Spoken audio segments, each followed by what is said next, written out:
മനുഷ്യനെ സംബന്ധിച്ചിടത്തോളം അല്ലാഹു സുബ്ഹാനഹു വ തആല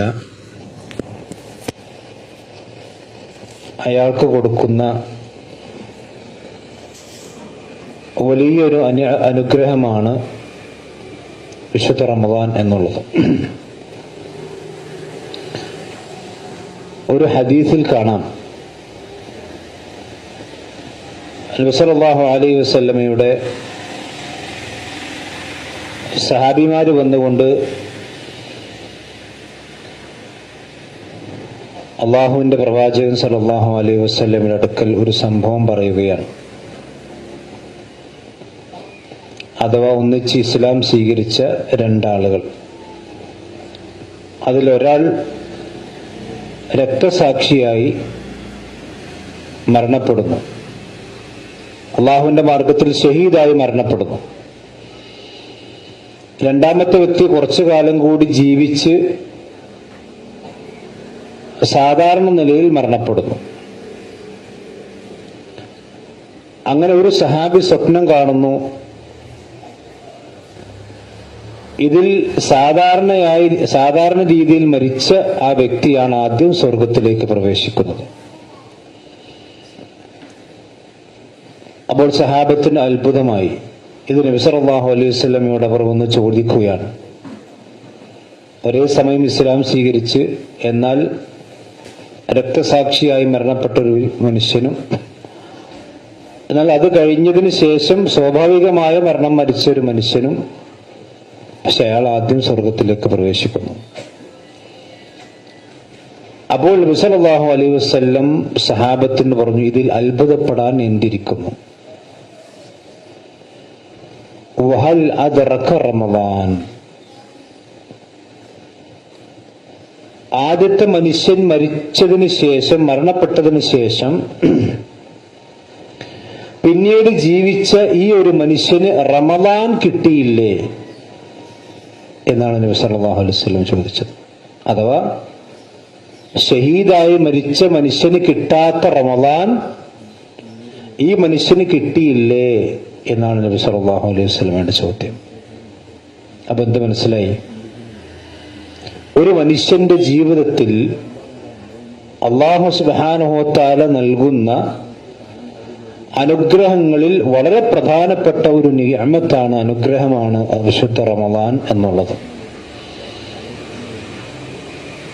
വിശുദ്ധ റമളാനിന് ഒരുപാട് പ്രത്യേകതകൾ ഹദീസിലുണ്ട്. ഞാൻ എല്ലാം കൂടി വിശദീകരിക്കണില്ല, കുറച്ച് കാര്യങ്ങൾ നമുക്കറിയുന്ന കാര്യങ്ങൾ തന്നെ വേഗം പറഞ്ഞു പോകാൻ.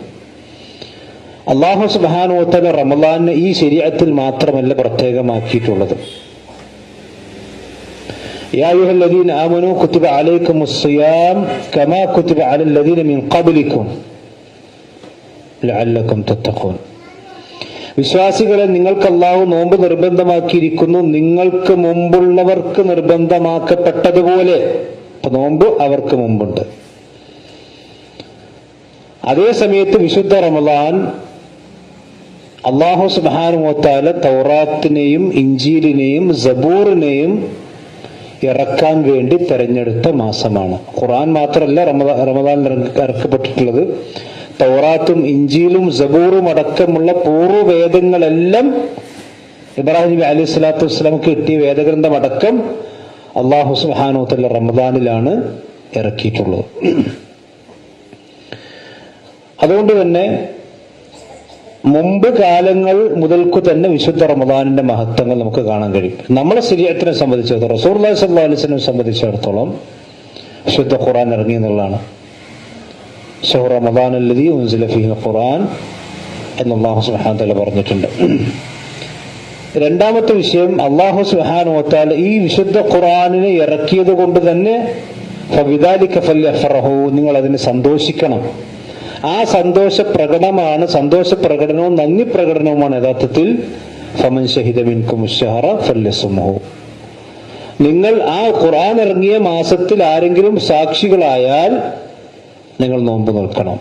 അപ്പൊ നോമ്പ് നോൽക്കാൻ വേണ്ടി അള്ളാഹു തെരഞ്ഞെടുത്ത മാസം റമളാനാണ്. റമളാന്റെ മറ്റൊരു പ്രത്യേകത, ഒരു റമളാനിൽ ഒരു മനുഷ്യൻ നോമ്പ് നോറ്റാൽ റമളാനു ഇലാ റമളാൻ മുക്കഫിറാത്തുൽ ലിമാ ബൈനഹുമാ, എന്ന ഹദീസിൽ കാണാം. ഒരു റമദാൻ അടുത്ത റമദാൻ വരേക്കുമുള്ള മുഴുവൻ ചെറിയ തെറ്റുകൾക്കുമുള്ള പരിഹാരമാണ് എന്ന് പറഞ്ഞാൽ, ഒരു റമദാൻ കഴിഞ്ഞ് അടുത്ത 11 മാസക്കാലത്തിൽ അയാളുടെ ജീവിതത്തിൽ വരുന്ന ചെറിയ ചെറിയ തെറ്റുകൾ ഉണ്ടാവും. ആ തെറ്റുകൾക്ക് ഈ റമദാനിലെ നോമ്പ് കഫാറത്താണ് എന്നാണ് നബി സല്ലല്ലാഹു അലൈഹി വസല്ലം പഠിപ്പിച്ചിട്ടുള്ളത്. അത് റമദാന്റെ പ്രത്യേകതയാണ്. അതേപോലെ തന്നെ നബി സല്ലല്ലാഹു അലൈഹി വസല്ലം പറഞ്ഞു, വിശുദ്ധ റമദാൻ വന്നു കഴിഞ്ഞാൽ സ്വർഗത്തിന്റെ കവാടങ്ങൾ അള്ളാഹു തുറന്നു വെക്കും, നരകത്തിന്റെ കവാടങ്ങൾ അള്ളാഹു സുബ്ഹാനഹു വ തആല അടച്ചു വെക്കും. മർദത്ത് ശയാത്തീൻ, പിശാചുക്കളിൽപ്പെട്ട വലിയ വലിയ പോക്കിരികളായ അവരുടെ നേതാക്കന്മാരെ അള്ളാഹു സുബ്ഹാനഹു വ തആല ചങ്ങലക്കിട്ട് തടഞ്ഞു വെക്കും. അവർക്ക് പ്രവർത്തന സ്വാതന്ത്ര്യം നിഷേധിക്കപ്പെടും. അതേപോലെ തന്നെ അബ്വാബുസ്സമ, ആകാശത്തിന്റെ കവാടങ്ങൾ അള്ളാഹു തുറന്നു വെക്കും എന്നൊക്കെ ഹദീസിൽ കാണാൻ കഴിയും.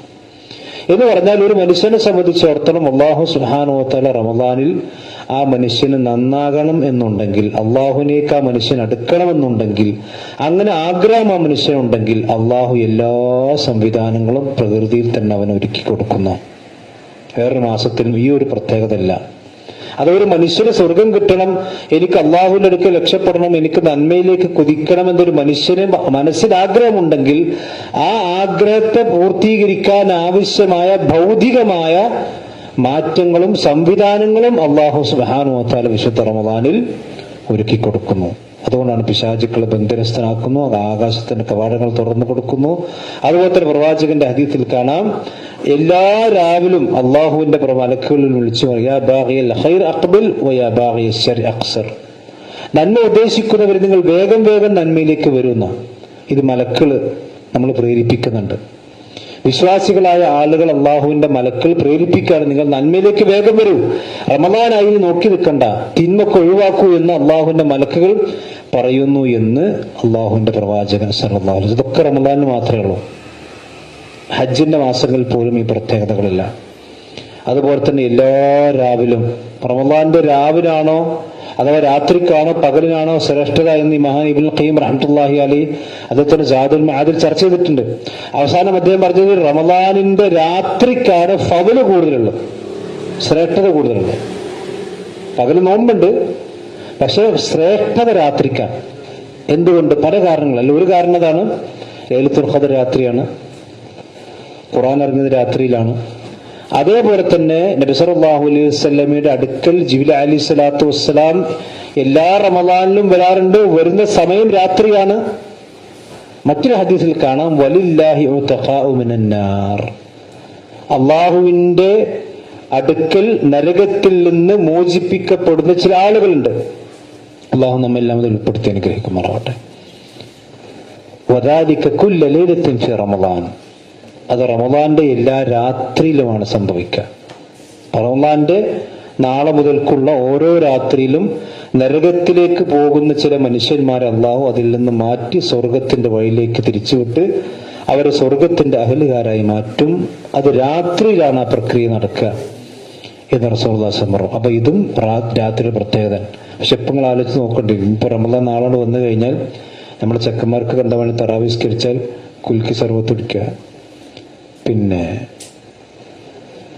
ഉപ്പിലിട്ട് നിന്ന് എന്നിട്ട് റോട്ടിൽ നിന്ന് തണ്ടി അടക്കുക, അതുപോലെ തന്നെ പിന്നെ ഷട്ടിൽ കോട്ടിലൊക്കെ റെഡിയാക്കി, പിന്നെ എന്താ പറയുക ലൈറ്റൊക്കെ ഇട്ട് റെഡിയാക്കി ഉണ്ടാവും രാത്രി കഴിക്കാൻ.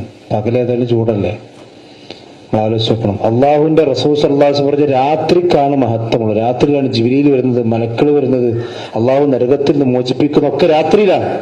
അപ്പൊ ഇബ്ലീസ് പറഞ്ഞെടുത്ത് രാത്രി എന്ത് ചെയ്യണ്ട, ഇബാദത്ത് ചെയ്യണ്ട, ഉപ്പിലിട്ട് നടന്നു. നമ്മളെ ഉമ്മത്ത് അള്ളാഹുവിന്റെ ദീനിനെ എങ്ങനെയാണ് സ്വീകരിക്കുന്നുള്ളതിന്റെ ഒരു ഉദാഹരണം ഞാൻ പറഞ്ഞു. അതുപോലെ തന്നെ ലൈലത്തുൽ ഖദർ അള്ളാഹു ഈ മാസത്തിൽ വെച്ചിട്ട് ലൈലത്തുൽ ഖദർ ഖൈറും മിൻ അൽഫി ശഹർ, 82 വർഷക്കാലം ഒരു മനുഷ്യൻ ഇബാദത്ത് ചെയ്താൽ കിട്ടുന്ന കൂലി 12 മണിക്കൂർ കൊണ്ട് കിട്ടും. ഞാൻ ലൈലത്തുൽ ഖദർ അവസാനം പറയുന്നുണ്ട്, ഞാൻ അവിടെ വിശദീകരിക്കാം. 82 വർഷക്കാലം, ഒരു 1000 മാസം എന്ന് പറഞ്ഞാൽ 82 വർഷത്തോളം ഉണ്ടാവും. ആ 82 വർഷം ഒരു മനുഷ്യൻ നിസ്കരിച്ച് നോമ്പ് നോറ്റ് ആരാധനകൾ അർപ്പിച്ചാൽ കിട്ടുന്ന കൂലി വെറും 12 മണിക്കൂർ കൊണ്ട് അന്ന് കൊടുക്കണം ഓഫർ. എന്നാൽ ലൈലത്തുൽ ഖദർ നമ്മളെങ്ങനെ സ്വീകരിക്കണ്? ഒരു കൂട്ടം ആൾക്കാർ പാടത്തേക്ക് അങ്ങോട്ട് പോകും, വിദഗ്ധനഗർക്ക് അങ്ങോട്ട് പോകും. വേറെ ചില ആൾക്കാരോ ലൈലത്തുൽ ഖദറിന്റെ രാത്രിയാണ് കാണുന്നത്. ചില പള്ളി കമ്മിറ്റിക്കാരുണ്ടാവും കറക്റ്റ് പൂട്ടി ഒരു താക്കോലും കൊണ്ട് വലിക്കാണ് പോകും. അവിടെ നല്ലോണം കൂർക്കം വലിച്ച് കടന്നുറങ്ങും. ജിബ്രീൽ അലൈഹി സ്വലാത്തു വസ്സലാം വരെ ഭൂമിയിലേക്ക് തനസ്സലുൽ മലായികത്തു വറൂഹ്, അള്ളാഹിന്റെ മലക്കുകളിൽ റസൂൽ പറഞ്ഞു ഭൂമിയിലെ മണൽത്തരിയുടെ എണ്ണത്തിന്റെ അത്ര മലക്കുകൾ ഭൂമിയിലുണ്ടാവും. അത്രയും മലക്കുകൾ നമുക്ക് വേണ്ടി ഭൂമിയിലേക്ക് ഇറങ്ങുകയും ജിബ്രീൽ അലൈഹി സ്വലാത്തു വസ്സലാം അടക്കമുള്ള മലക്കുകൾ ഭൂമിയിലേക്ക് വരികയും ചെയ്തിട്ട് നമുക്ക് എന്താ ലൈലത്തുൽ ഖദർ മണി തറാവീഹ് കിടന്നുറങ്ങാം. ഒരിക്കലും ഉണ്ടാകാൻ പാടില്ല. ലൈലത്തുൽ ഖദർ റമദാനിലാണ് അള്ളാഹ് നിശ്ചയിച്ചിട്ടുള്ളത്. ഇന്ന അൻസൽനാഹു ഫീ ലൈലത്തുൽ ഖദർ എന്ന് അള്ളാഹു സുബ്ഹാനഹു വ തആല പറഞ്ഞിട്ടുണ്ട്. അതേപോലെ തന്നെ പ്രവാചകൻ പറഞ്ഞു, റസൂലുള്ളാ റമദാൻ വരാനിരിക്കുമ്പോൾ ഖുത്ബയിൽ പറയാറുണ്ട്, അതാക്കും ശഹ്റു റമദാൻ ശഹ്റുൻ മുബാറക്, ബർക്കത്തുള്ള മാസമാണ്. ബർക്കത്ത് എന്ന് പറഞ്ഞാൽ സിയാദത്തുൻ ഫിൽ ഖൈർ, ഖൈറുള്ള വർധനവാണ്. എന്ത് ഖൈർ ചെയ്തോ അത് റമദാനിൽ വർധനവുണ്ടാവും. നന്മകളൊക്കെ വാരിക്കൊരി അല്ല വാരിക്കൊടുക്കണമെന്നാണ് റമദാൻ എന്ന് പറഞ്ഞാൽ. അത് ബർക്കത്താണ്. പക്ഷെ ഇന്ന് നമുക്ക് ഉറക്കത്താണ്. സുബഹിസ്കരിച്ച് ചെറിയ കിടന്നുറങ്ങുക, ഉച്ച എന്നിട്ട് ദൂരസ്കരിച്ച് 3 മണി വരെ പിന്നെ കിടന്നുറങ്ങുക, പിന്നെ ഒന്ന് അങ്ങാടി കൂടെ നിന്ന് വത്തൊക്കെ ഒന്ന് വാങ്ങി പിന്നെ ഒന്ന് തറാവീഹ് പിന്നെ കിടന്നുറങ്ങുക. നമ്മള് ഈ റമദാന്റെ ഓരോ സെക്കൻഡിലും ഓരോ നിമിഷത്തിലും ബർക്കത്തുണ്ട്. അത് നമ്മൾ ശരിക്കും ശ്രദ്ധിക്കണം. ഒരു അനാവശ്യമായ സംസാരമോ ഒരു അനാവശ്യമായ പ്രവർത്തനമോ നമ്മിൽ നിന്നുണ്ടായി ആ റമദാനിന്റെ മഹത്വത്തിന് കോട്ടം പറ്റുന്ന, റമദാൻ നഷ്ടപ്പെടുന്ന ഒരു ആരാധനയായി നമുക്കൊരിക്കലും ഉണ്ടാകാൻ പാടില്ല. അതുപോലെ തന്നെ പ്രവാചകൻ പറഞ്ഞു, ഒരു ഉംറ ഒരാൾ നിർവഹിച്ചാൽ ഹജ്ജിന്റെ കൂലി കിട്ടും. അവൻ ഹജ്ജ് നിർബന്ധമുള്ള റമദാൻ ഉംറക്ക് വെച്ചെടുത്ത് പോയിട്ട് കാര്യമില്ല, അത് വേറെ വിഷയം. ഹജ്ജിന്റെ കൂലി കിട്ടും റമദാന്റെ ഉംറ ചെയ്താൽ. അതുപോലെ തന്നെ നബി സല്ലല്ലാഹു അലൈഹി വസല്ലം പറഞ്ഞു, ഒരു മനുഷ്യന് റമദാൻ കിട്ടിയിട്ട്, റമദാൻ ഒരു മനുഷ്യൻ ലഭിച്ചിട്ടും അയാൾക്ക് അയാളുടെ തെറ്റുകൾ പൊറുക്കപ്പെടുവിക്കാൻ ഒരു മനുഷ്യന് സാധിക്കുന്നില്ലെങ്കിൽ അയാൾ നശിച്ചത് തന്നെ എന്നാണ് മഹാനായ ജിബ്രീൽ അലൈഹി സ്വലാത്തു വസ്സലാം പ്രാർത്ഥിച്ചത്. നബി സല്ലല്ലാഹു അലൈഹി വസല്ലം ആമീൻ പറഞ്ഞത്. പ്രവാചകൻ മിമ്പറിലേക്ക് കയറാനിരിക്കുമ്പോൾ 3 പ്രാവശ്യം ആമീൻ സംഭവങ്ങൾ കേട്ടിട്ടുണ്ടല്ലോ.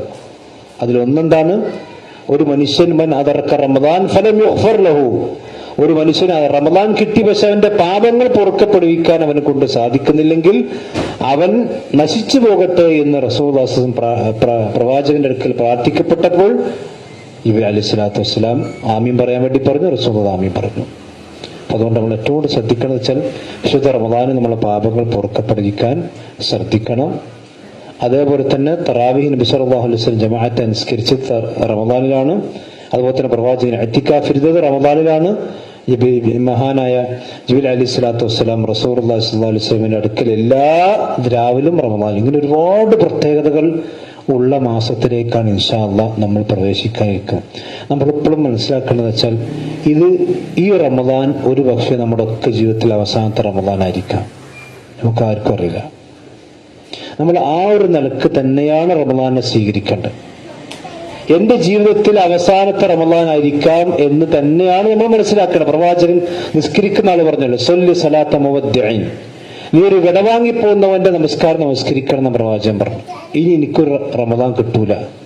ഇപ്പൊ കഴിഞ്ഞ റമദാനിൽ നമ്മുടെ കൂടെയുള്ള പല ആളുകളും ഇന്ന് നമ്മുടെ കൂടെ ഇല്ല, അവർക്ക് ഖബറിലാണ്. സജീവമായി നമ്മുടെ കൂടെ ഉണ്ടായിരുന്ന പല പ്രവർത്തകന്മാരും ഇന്ന് രോഗികളാണ്. അവർക്ക് റമദാനിൽ നോമ്പ് വെക്കാൻ കഴിയാത്ത അവസ്ഥയാണ്. അപ്പൊ നമുക്കിനി അടുത്ത ആയുസ്സിലേക്ക് അള്ളാഹു ആയുസ് നീട്ടിത്തന്നാൽ പോലും റമദാനിൽ ആരോഗ്യത്തോടു കൂടി ഉണ്ടാകുമോ ഇല്ലേ നമുക്ക് ആർക്കും പറയാൻ കഴിയില്ല. അതുകൊണ്ട് ഒരു നോമ്പ് കിട്ടിയാൽ അത് കിട്ടി. മരണം എപ്പോഴാണ് വരുമെന്നറിയില്ല. റമദാനിൽ നമ്മൾ കാര്യമായി ചെയ്യുന്ന ഇബാദത്താണ് നോമ്പ്. ഈ നോമ്പിന് മറ്റു ഇബാദത്തുകൾക്കില്ലാത്ത ചില പ്രത്യേകതകളുണ്ട്. അഥവാ ഒരു മനുഷ്യന്റെ ജീവിതത്തിൽ അയാൾ നോൽക്കുന്ന നോമ്പ്, അത് സുന്നത്താണെങ്കിലും ഫർദാണെങ്കിലും, അതുപോലെ തന്നെ നഫ്ലിയായ നോമ്പുകൾ ഉണ്ടാവും.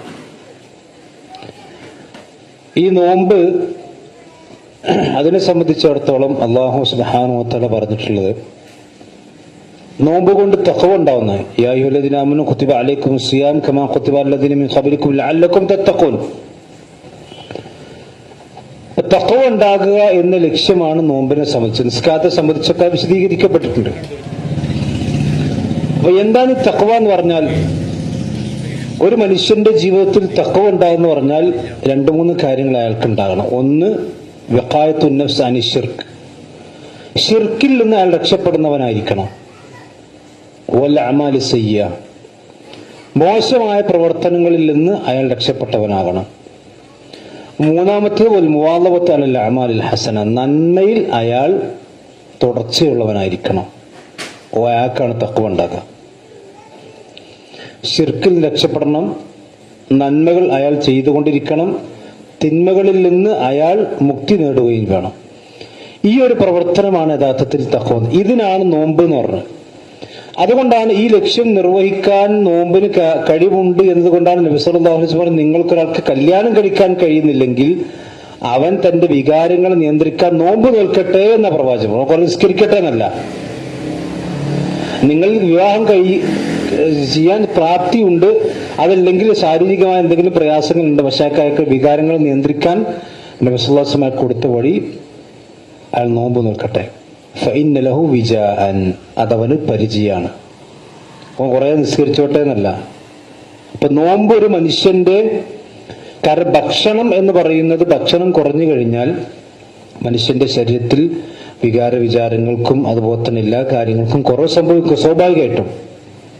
അതുകൊണ്ട് തന്നെ നോമ്പ് മനുഷ്യന് തഖ്വയുണ്ടാക്കാനുള്ള ഏറ്റവും പ്രധാനപ്പെട്ട ഒരു ആരാധനയാണ്.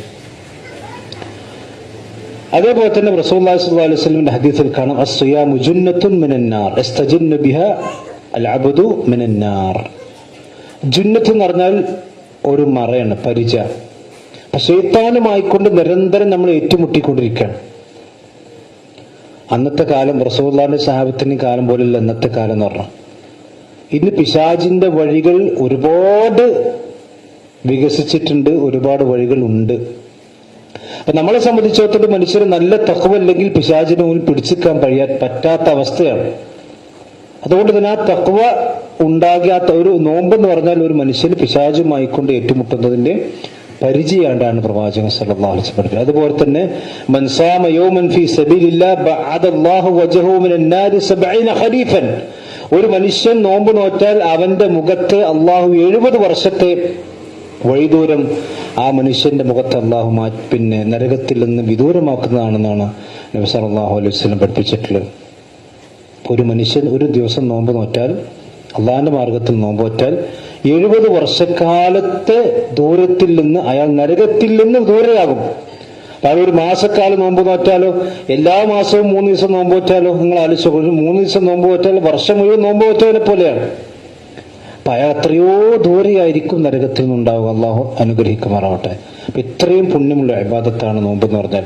അതുപോലെ തന്നെ നോമ്പുകാരന്റെ എല്ലാ തെറ്റുകളും ഉള്ള പുറത്തു മൻസാമ റമദാൻ ഈമാനും ഇഹ്തിസാബൻ ഗഫറ ലഹു മാ തഖദ്ദമ മിൻ ദംബി. അതേപോലെ തന്നെ നോമ്പ് അസ്സൗഫു കഫാറത്തുൻ. റസൂൽ പറഞ്ഞു, ഒരു മനുഷ്യന് ഫിത്നത്തു റജുൽ ഫി അഹ്ലി വ മാലി വ ജാരിഹി. ഒരു മനുഷ്യന്റെ പരീക്ഷ എന്ന് പറഞ്ഞാൽ അവന്റെ സമ്പത്തിലാണ്, അതുപോലെ തന്നെ അവന്റെ കുടുംബത്തിലാണ്, അവന്റെ അയൽവാസിയിലാണ്. അയൽവാസിയുടെ പരീക്ഷണമാണ്, കുടുംബം ഒരു പരീക്ഷണമാണ്, മക്കള്, ഭാര്യമാര്, അതുപോലത്തെ മറ്റുള്ളവരൊക്കെ സമ്പത്തിൽ. ഈ പരീക്ഷണത്തിൽ വരുന്ന പോരായ്മകൾക്കുള്ള പരിഹാരമാണ് നോമ്പ് എന്ന് നബി സല്ലല്ലാഹു അലൈഹി വസല്ലമ പറഞ്ഞിട്ട്. അതുപോലെ തന്നെ നോമ്പ് അള്ളാഹുവിന്റെ അടുക്കൽ ശുപാർശ പറയും. ഇങ്ങനെ ഒരുപാട് മഹത്വങ്ങൾ, ഞാൻ മഹത്വങ്ങൾ കൂടുതൽ നീട്ടി പറയുന്നില്ല. ഏതായിരുന്നാലും അള്ളാഹുവിന്റെ അടുക്കൽ മഹത്വമുള്ള റമദാനാണ് വരാനിരിക്കുന്നത്. അള്ളാഹു ഏറ്റവും ഇഷ്ടപ്പെടുന്ന ഇബാദത്തായ നോമ്പാണ് വരാനിരിക്കുക. അസ്സൗമു ലീ വ അനാ അജ്സീ ബിഹി.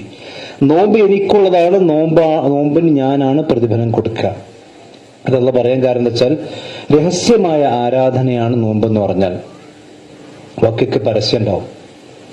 നിസ്കരിക്കുന്ന ആളുകൾ കാണും, ഹജ്ജ് ചെയ്യണമെന്ന് കാണും, സക്കാത്ത് കൊടുക്കുന്നത് കാണും, സ്വതക്ക കൊടുക്കുന്നത് കാണും. പക്ഷെ നോമ്പ് വെക്കണത് ആരും കാണൂല. നമ്മളും പഠിച്ചവനും മാത്രമേ അറിയുള്ളൂ. 5 നേരം ഒതുർക്കുണ്ട്. ഒതുർക്കുമ്പം ഒരു മുറുക്ക് വെള്ളം ഒഴുക്കാൻ ഇറക്കിയാൽ ദുനിയാവിൽ ആരും അറിയാൻ പോകുന്നില്ല. പക്ഷെ അത് ഇറക്കാതെ അവന്റെ വായിൽ നിന്ന് ആ വെള്ളത്തെ തുപ്പിക്കളയുന്നതിന്റെ പേരാണ് തഖ്വ എന്ന് പറഞ്ഞത്. അതാണ് നോമ്പ്. ഇനി പിന്നെ ഞാൻ നോമ്പുമായി ബന്ധപ്പെട്ട് ഒരു വിശ്വാസിയുടെ ഒരു ദിവസത്തെ റമദാൻ എങ്ങനെയായിരിക്കണം, അതാണ് ഞാൻ പറയാൻ ഉദ്ദേശിക്കുന്നത്. അതവർ റമദാൻ രാവിലെ മുതൽ വൈകുന്നേരം വരെ, രാവിലെ എണീക്കുന്നത് മുതൽ അതിൻ്റെ ഇടയ്ക്ക് ആ ഒരു റമദാനിൽ ഒരു വിശ്വാസിക്ക് എന്തൊക്കെ ചെയ്യാൻ കഴിയും എന്നതാണ് ഞാൻ പറയാൻ ഉദ്ദേശിക്കുന്ന വിഷയം. അപ്പൊ നമുക്കറിയാം, നമ്മൾ രാവിലെ അത്താഴത്തിന് എഴുന്നേൽക്കും. ഇസ്ലാമിലെ നോമ്പിലെ പ്രത്യേകത എന്ന് വെച്ചാൽ അത്താഴുണ്ട്. തസഹറൂ ഫഇന്ന ഫിസ്സഹൂരി ബറക, നിങ്ങൾ അത്താഴം കഴിക്കണം, നിശ്ചയമായും അത്താഴത്തിൽ നിങ്ങൾക്ക് ബർക്കത്തുണ്ട്. നബി സല്ലല്ലാഹു അലൈഹി വസല്ലമയുടെ അത്താഴത്തിന്റെയും ബാങ്കിന്റെയും ഇടയിലുള്ള സമയം എന്ന് പറഞ്ഞാൽ 50 ആയത്ത് ഓതാനുള്ള സമയമാണ്.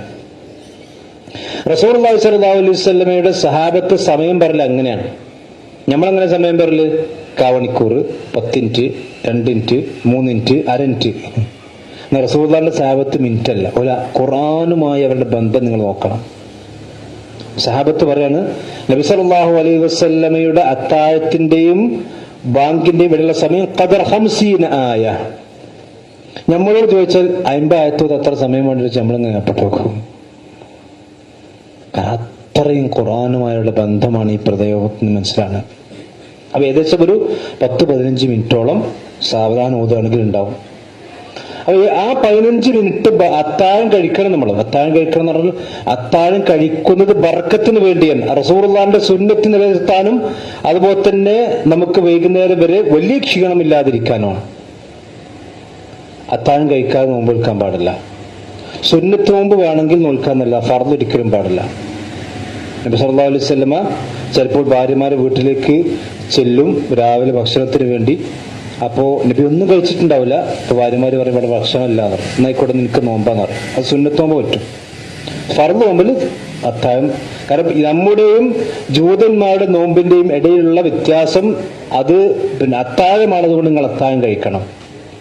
ഈ അത്താഴം കൊണ്ട് നമുക്ക് അവസാനം നീച്ചെടുക്കാൻ കഴിയാതെ, സുബഹി വരെയൊക്കെ നിസ്കരിക്കാൻ കഴിയാതെ, ളുഹർ നിസ്കരിക്കുന്നത് വരെ മന്ദപ്പ് കണത്തായതായാലും ഉണ്ടാകാൻ പാടില്ല. കാരണം അത്താഴം കുറച്ച് കഴിച്ചാൽ തന്നെ ബർക്കത്തുണ്ടാവും. അതാണ് അത്താഴത്തിന്റെ പ്രത്യേകത. ഇപ്പൊ നമ്മൾ ആലോചിക്കും, നോമ്പൊക്കെ നമുക്ക് സുന്നത്ത് നോമ്പൊക്കെ നോറ്റുകൾക്ക് ആൾക്കറിയാം, ഒരു 5-6 കാരൊക്കെ നമുക്ക് നോമ്പ് വിൽക്കാൻ കഴിയും, ഇല്ലേ? പക്ഷെ റമദാൻ അല്ലാത്ത കാലത്ത് നിങ്ങളൊന്ന് 5-6 കാരൊക്കെ രാവിലെ തിന്നുകാണ്ട് ഉച്ചവരെ നോക്കിയാൽ ഉണ്ടാവോ? കിട്ടൂല. അത് അത്താഴത്തിന്റെ റസൂൽ പറഞ്ഞ ബർക്കത്താണ്. കുറേ തിന്നുന്നുള്ളതല്ല അത്താഴത്തിന്റെ പ്രത്യേകത. ഉള്ളത് അത്യാവശ്യം ആ റസൂലുള്ളാഹിന്റെ സുന്നത്ത് എടുക്കാൻ വേണ്ടി നമ്മൾ അത്താഴം കഴിക്കണം. ഇല്ലെങ്കിൽ അത് റസൂലുള്ളാഹി സ്വല്ലല്ലാഹു അലൈഹി വസല്ലമയുടെ സുന്നത്തിനെതിരാവും.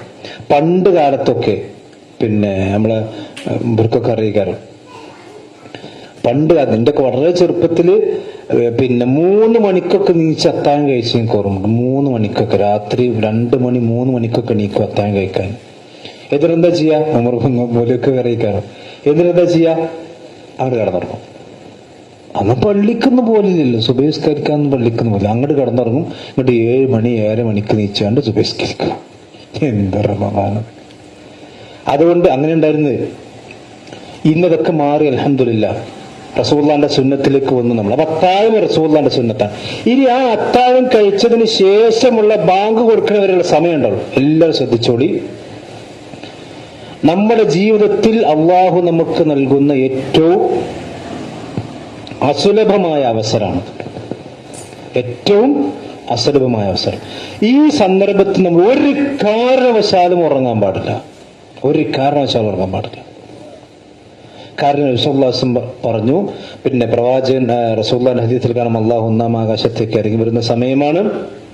മാത്രമല്ല പിന്നെ ഹദീസ് വിശുദ്ധ ഖുർആനിൽ കാണാം, വബിൽ അസ്ഹാരിഹും യസ്തഗ്ഫിറൂൻ, അത്താഴത്തിന്റെ സമയങ്ങളിൽ അവർ അല്ലാഹുവിനോട് ഇസ്തിഗ്ഫാർ ചോദിക്കുന്നവരായിരിക്കും. വിശ്വാസികളെ കുറിച്ച് അല്ലാഹു പറഞ്ഞു.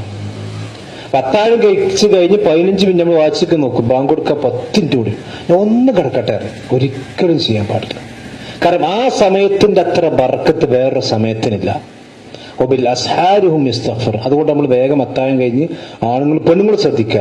പെണ്ണുങ്ങൾ ബാങ്ക് കൊടുക്കണവരെ ചോറും കറിയിട്ട് കെട്ടി മറിയരുത്.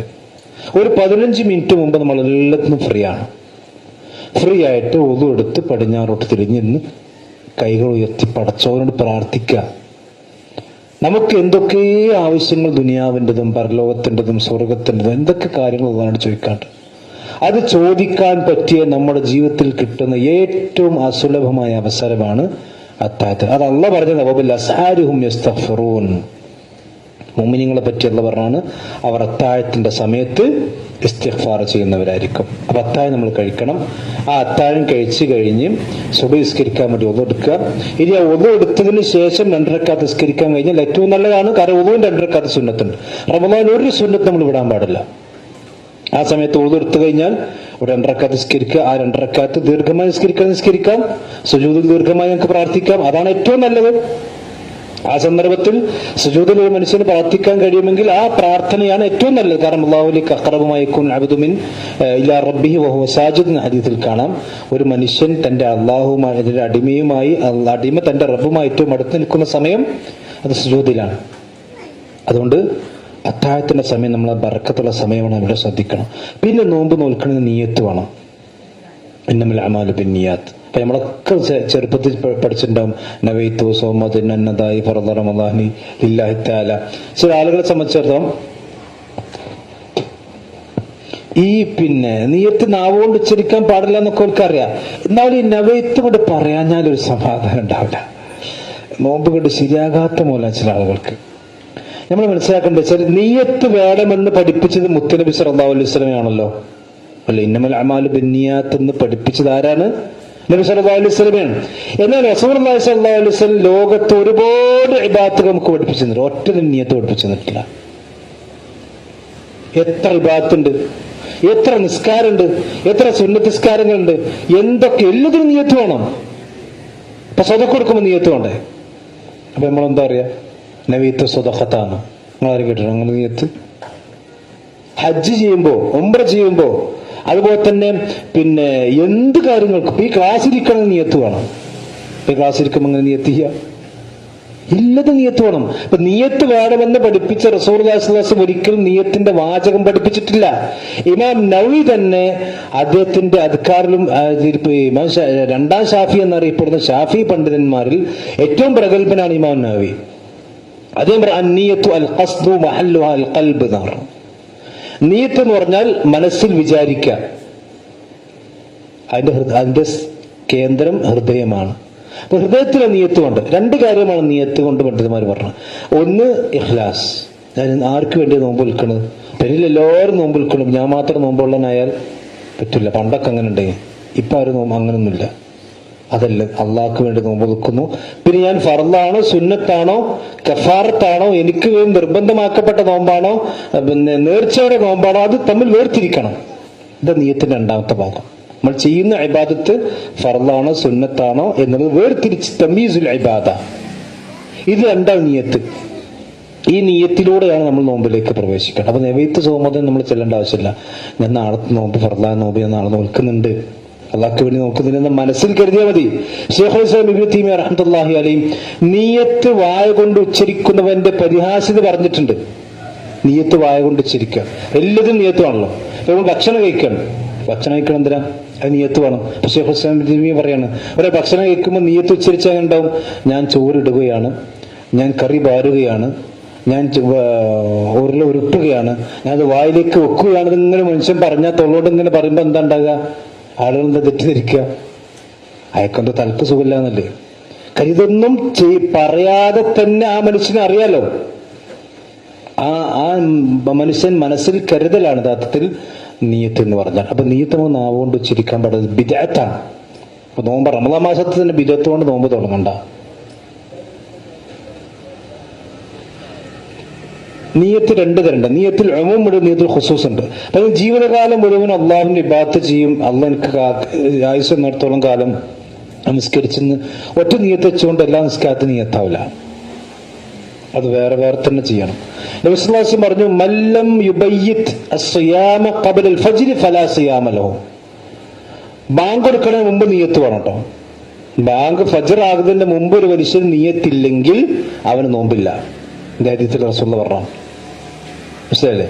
അപ്പൊ ബാങ്ക് കൊടുക്കുന്നതിന്റെ മുമ്പ് ഒരു മനുഷ്യന് നീയത്തുണ്ടാവും. ഞാൻ നാളെ നോമ്പ് വിൽക്കുന്ന നീയത്ത്, കാരണം ഫജർ ആയിക്കഴിഞ്ഞാൽ ഫജറിലേക്ക് പ്രവേശിച്ചു വരും. അപ്പൊ നോമ്പിന്റെ സമയം തുടങ്ങി. ഒരു ഇബാദത്ത് നിസ്കരിക്കുന്നതിന്റെ മുമ്പാണ് ഒരു മനുഷ്യന് നീയത്ത് വേണ്ടത്.